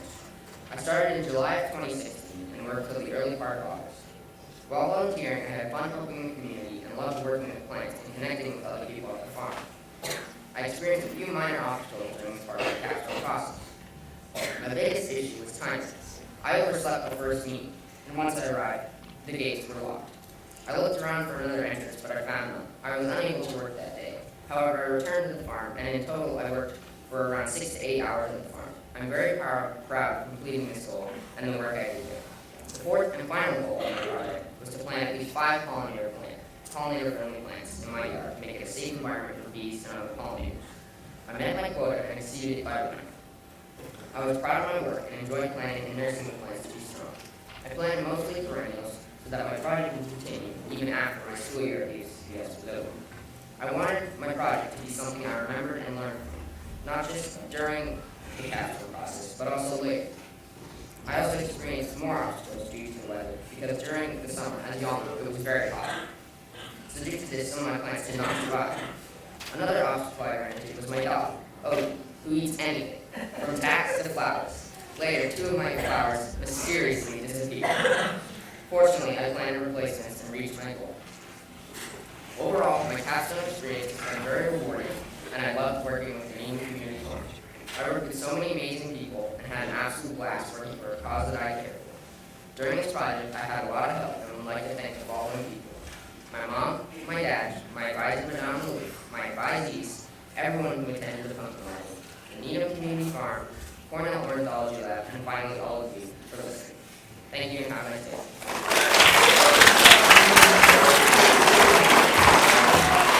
Good job, Kevin. Amazing. Only 13 years old, 14.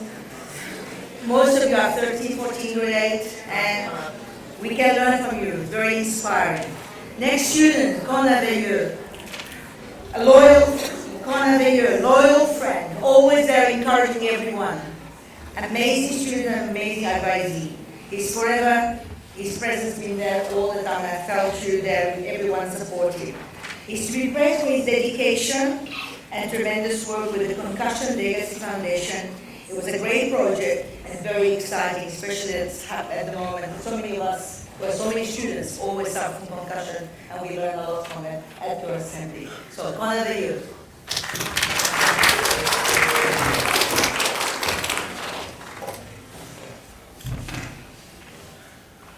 Hello, my name is Connor Veilleux, and for my capstone project, I did sports concussion awareness. A concussion is when your brain twists or bounces around inside your head. A concussion only happens when another object is hitting you, because your brain has a layer of fluid that prevents you from hurting yourself just by moving your head. For my project, I worked with the Franklin High School, the Concussion Legacy Foundation, and the Franklin Chargers Pop Warner Football Organization.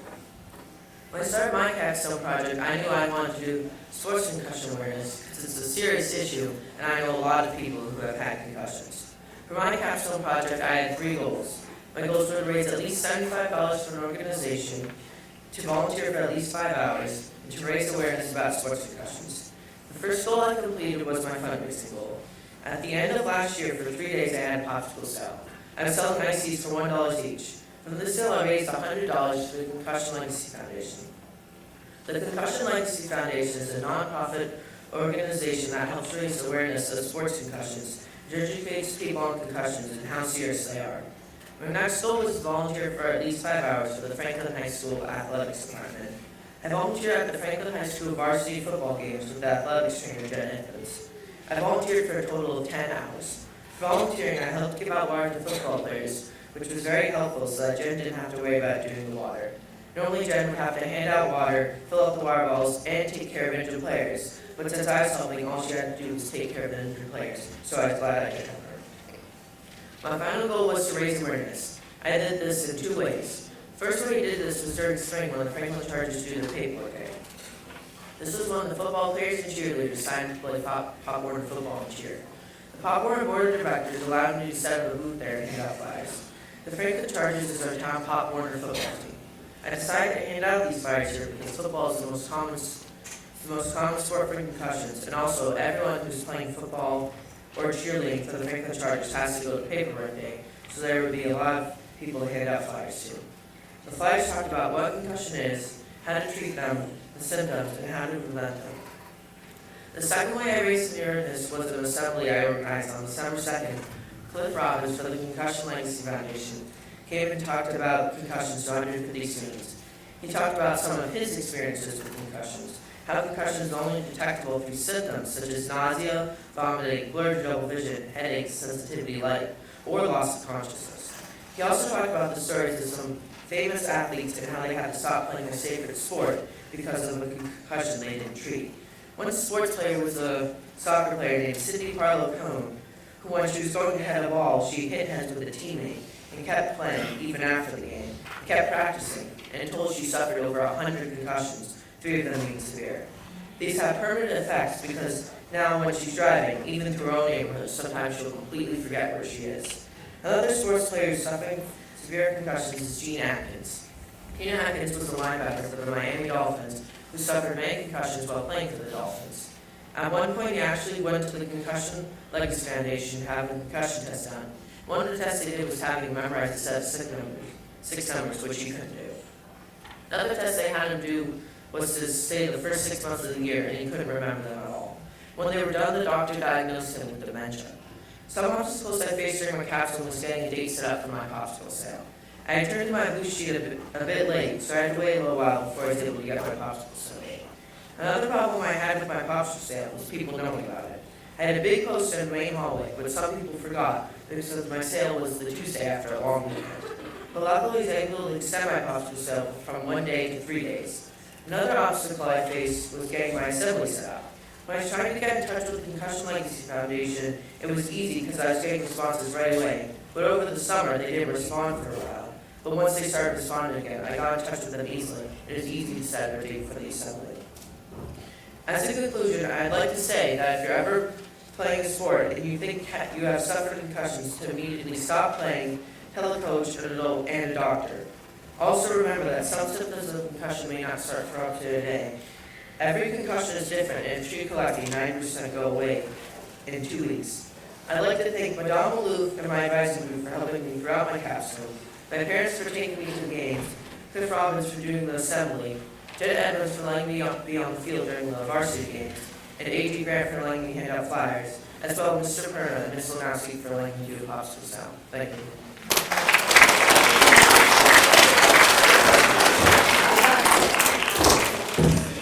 Well done, Connor. The next presenter, Patrick Dolan. I have seen Patrick and followed him since kindergarten. And I am just so emotional about it because I've had such close contact with the whole family, the sister and Kevin. But seeing you as this young boy, come over here. He is full of encouragement to everybody, supportive, but I love your sense of justice and fairness. You are one of the kindest students that I've ever taught. And today, Patrick Dolan, I'm proud of you as a young man you have become. You work diligently with the New England Center and Home Veterans. Patrick Dolan.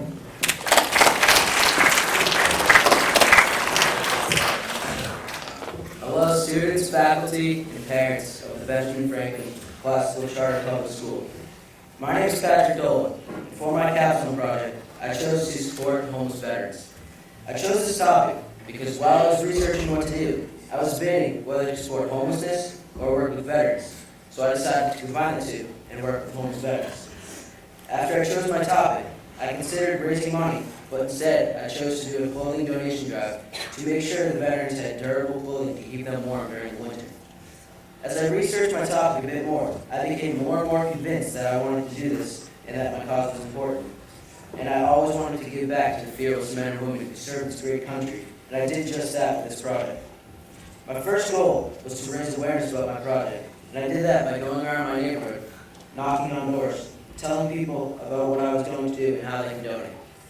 Many people were very pleased with what I was doing, and one of my neighbors, who is a veteran, was very touched.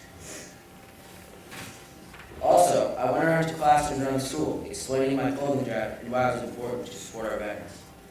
My second goal was to have a donation drive for winter clothing. I asked my neighbors to leave their donations at their mailbox, and I would come around on Veterans Day to pick them up. I thought that having a collection on Veterans Day would inspire my neighbors to donate for the school donation drive. I accomplished this goal by posting the reason for my clothing drive and the dates I was collecting in Ben's bus and going around the classroom. I had been at the school for 2 weeks to collect clothing from the school community. My third goal was to have at least 50 pieces of clothing donated, and I found a nonprofit organization with a mission to equip veterans who are homeless or at risk of being homeless with the skills of economic self-sufficiency, which is the ability to meet their daily needs with minimal or no financial support. The organization I chose to work with was the New England Center and Home for Veterans. They are located in downtown Boston and provide affordable apartments in over 185 transitional and emergency beds. The center serves over 350 veterans daily, and about 250 veterans reside at the center each night. There's housing for men and women veterans at the center. With my drive, the mission was to collect men and women's clothing so they would not be as cold while living on the streets. Veterans do not deserve to be living on the streets in the first place, not knowing when their next meal may be when they return from service. The center helps feed, clothe, and employ our veterans. Many veterans are homeless because they suffer from post-traumatic stress disorder, which is a mental health condition that happens when you experience or witness a terrifying event. Some symptoms may include flashbacks to the event and or severe anxiety. On a single night in January 2013, 57,849 veterans were living homeless on the streets across the nation, which is far too many. 13% of all homeless adults are veterans, and about 8% of that 13 are women. While doing my capstone project, I went to a Veterans Day recognition celebration at the Franklin Elks, and as I was listening to the presentation, I was reminded about the great deal of courage and sacrifice it takes to serve this country, and how many people take it for granted living in a free country. I felt good about doing my part to help our veterans, even in a small way, by collecting warm clothing for them. I collected 15 bags of clothes, and my family made a monetary donation to the center to support our veterans. Going to the center, I felt very good about what I was doing, because many of the veterans looked cold. Seeing the center had a big impact on me, that we forget how many homeless people are living in the streets in the harsh conditions of winter. A couple things I learned throughout the process was the earlier you start, the better. It seemed to make sense to have my donation drive towards the end of the fall, because I was collecting winter clothing. It was very stressful towards the end, because while everyone else was finishing up with their projects, mine was just getting started. Some obstacles I had were I had a hard time reaching my contact multiple times, and some people donated stuff that I didn't ask for. I would like to thank Madame Maloof, who has supported me throughout the process and encouraged me and advised me along the way. My parents for driving me to Boston and supporting me throughout the whole process. My advising group for giving me suggestions and support. Mr. C.J. Beck for advising me to have a donation drive and arranging a time at the center for me to drop off the donations. My neighbors and school community for generously donating to the homeless veterans. And Bernard for accepting the donations at the center. Lastly, I would like to thank all of you for listening.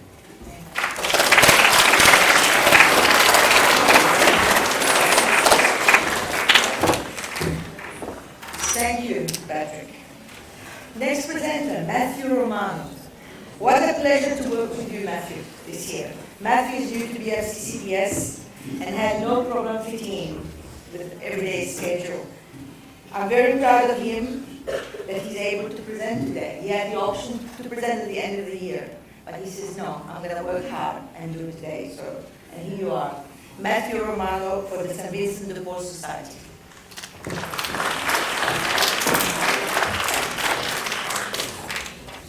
Hello all, my name is Matthew Romano.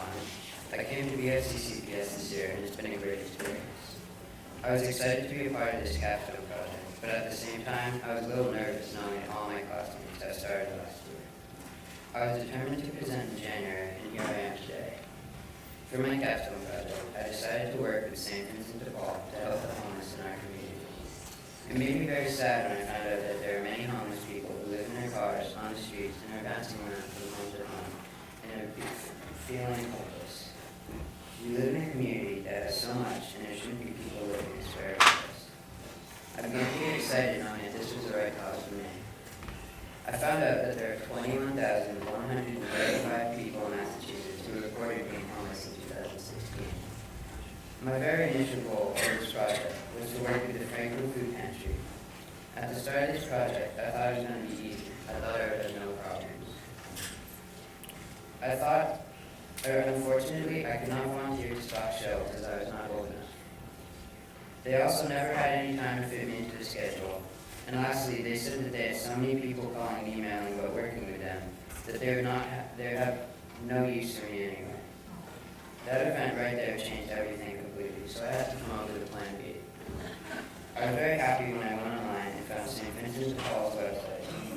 So I quickly contacted them, and they were very encouraging to have me work with them. I really wanted others to know about how serious it is. There are numerous ways that I educated others about my cause. My first goal was to make flyers, all the items that I needed for my blessing bags. The items consisted of winter clothing, canned foods, and more. My second goal was to go to grades 5 through 8 and talk to them about my capstone. And my third goal was community where I lived and collect 5 blessing bags. I gave the 6th, 7th grade classes my flyers and spoke to them, amazing work that St. Paul does with the homeless. I left a blessing bag in every class I spoke to, and I told them that I would come back to collect them. I completed my third goal by going with my mother and father around the neighborhood. I spoke to those who were at home and left flyers in the mailboxes for those who were not. At the end of the week, I came back to the houses and picked up the donations. I was very touched by how generous my neighbors were with all the donations they were able to give me. I was able to collect 6 full bags of items for my neighbors and family members. I also spoke to my CCD class and my teammates, and they offered to donate as well. My drive inside the school was extremely successful, and I got a total of 8 full bags. I was so overwhelmed with all the generosity of those who donated. Instead of collecting the 5 bags, which was my initial goal, I ended up collecting 18 blessing bags. Even though the beginning was rough and slightly bumpy, it all worked out at the end. I suppose life has a way of testing you, and I'm glad that I persevered. I've learned a lot of things during this project. I learned about how many hopeless people there are and the forms of homelessness. I also learned how these people are affected by the way they live. I felt very honored to be one of the volunteers at St. Vincent de Paul, helping the homeless and the people in need in our community. They do a lot to make sure that the lives of these people are comfortable. I learned a lot about myself as well. I never knew how much progress that I could attain if I just put my mind to the task at hand. It was a great feeling when I was helping others, and I had never done something this important before. It helped me gain a different mindset, help people who need it, and do something positive for the community. I would like to give a huge thanks to all those who contributed to my project. Thank you to my advising group for the support you gave me throughout my project. My family for going out of their way to donate. My neighbors, students, and teachers of grades 5 through 8. Ms. McGarr for all of your generous donations. The staff of St. Vincent de Paul, and Madame Boulouf, my advisor, for making sure that I'm completing all my goals. And of course, my mother and father for driving me around and being there for me during this project. Thank you.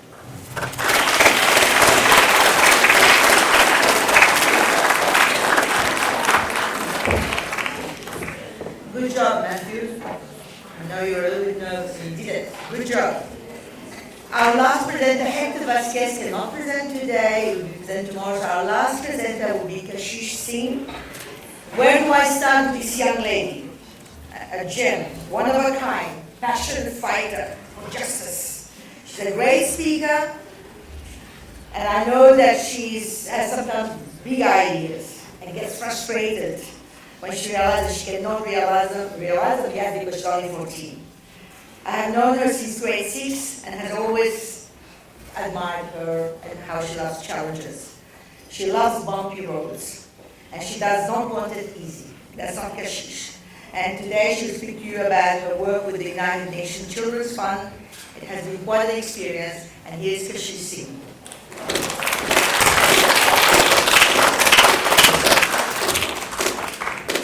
Good morning, ladies and gentlemen. My name is Kashish Singh. I chose to work with the United Nations Children's Fund, or UNICEF, for my project.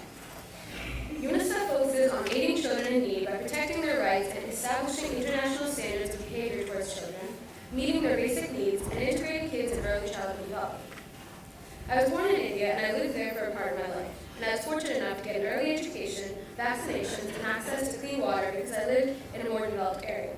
I chose to work with UNICEF so I could give children from developing and third world countries the chance to flourish as they deserve. For my project, I targeted the problem of clean water. I'm sure you've heard of the problem of clean water over and over again, but if it wasn't still an issue, I wouldn't be standing here to talk to you about it. You might not realize how large the problem getting clean water is because we have constant access to it. But without water, people die. There's no nice way to say it. Access to clean water is a fundamental need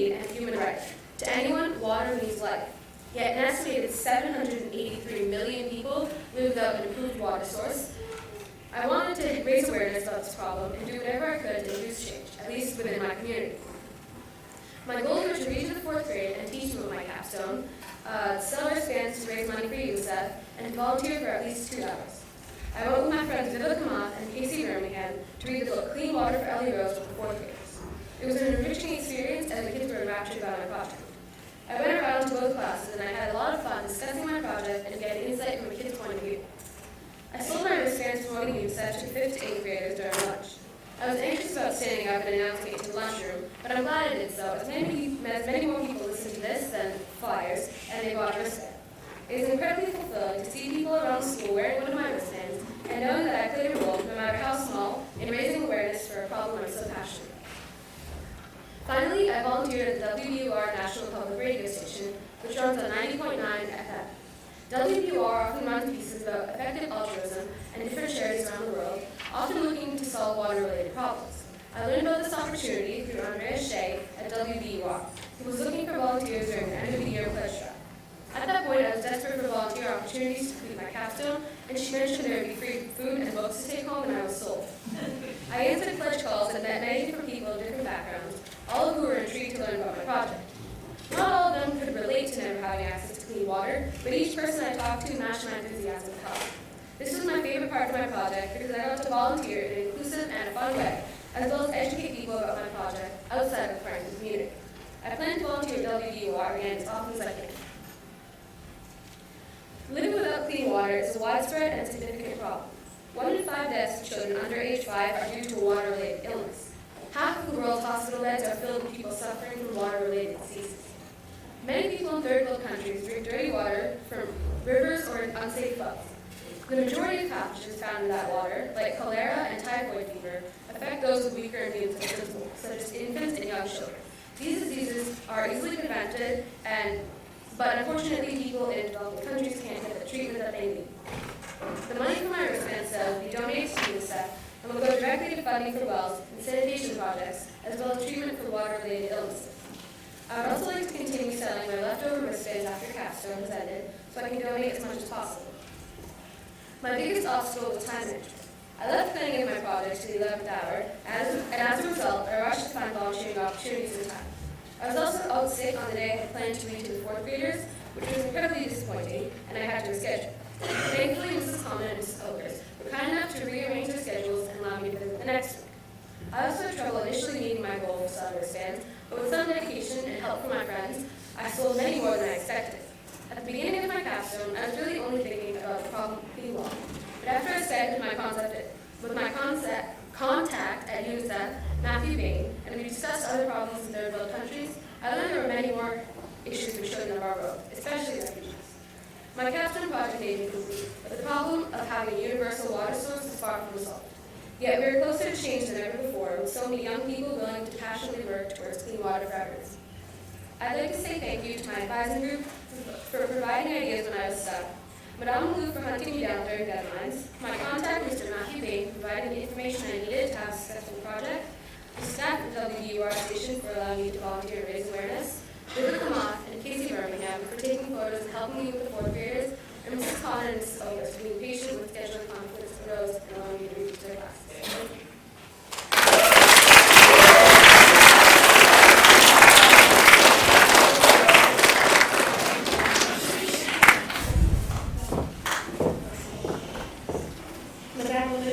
You did an excellent job presenting today. I'd like to give you an opportunity to stand up for one more round of applause.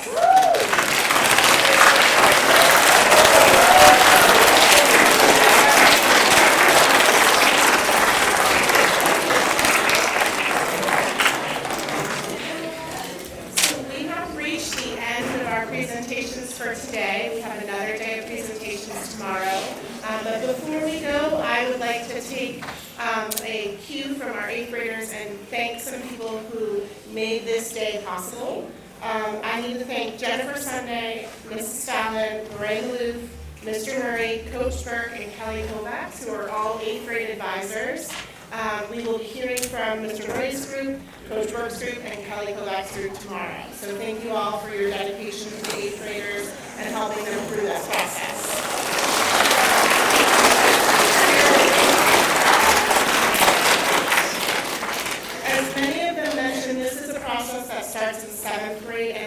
requires a great deal of coordination. We would not be able to get through this process without our Capstone coordinator and slide manager today, Mr. Peter. Thank you very much for your support.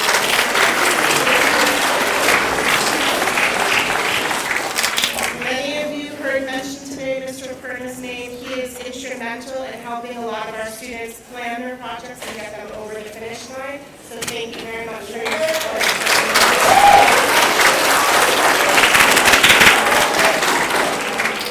Mr. Bryan, Mr. Duke, and Mr. Marcoux, who helped set up for today with our lighting, our sound, our video, our chairs. Thank you.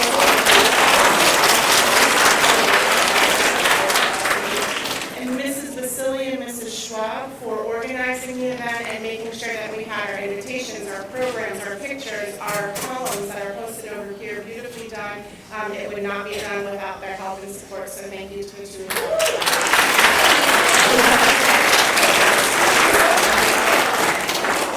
Tomorrow, after our presentation, our 8th graders will have a celebratory lunch at the Rome restaurant, and that was organized with a lot of help and support by Stephanie McGovern, so thank you very much to Stephanie.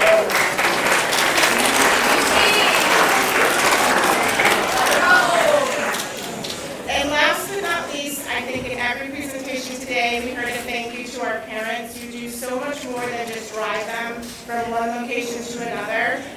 They would not have the success of their projects if it was not for your help and support and your understanding of the very special mission of this very special school and how much that your support helps them to finish out these projects and to really understand the breadth and depth of them and the impact that they can have on their communities regardless of their age. So thank you very much for all of your support.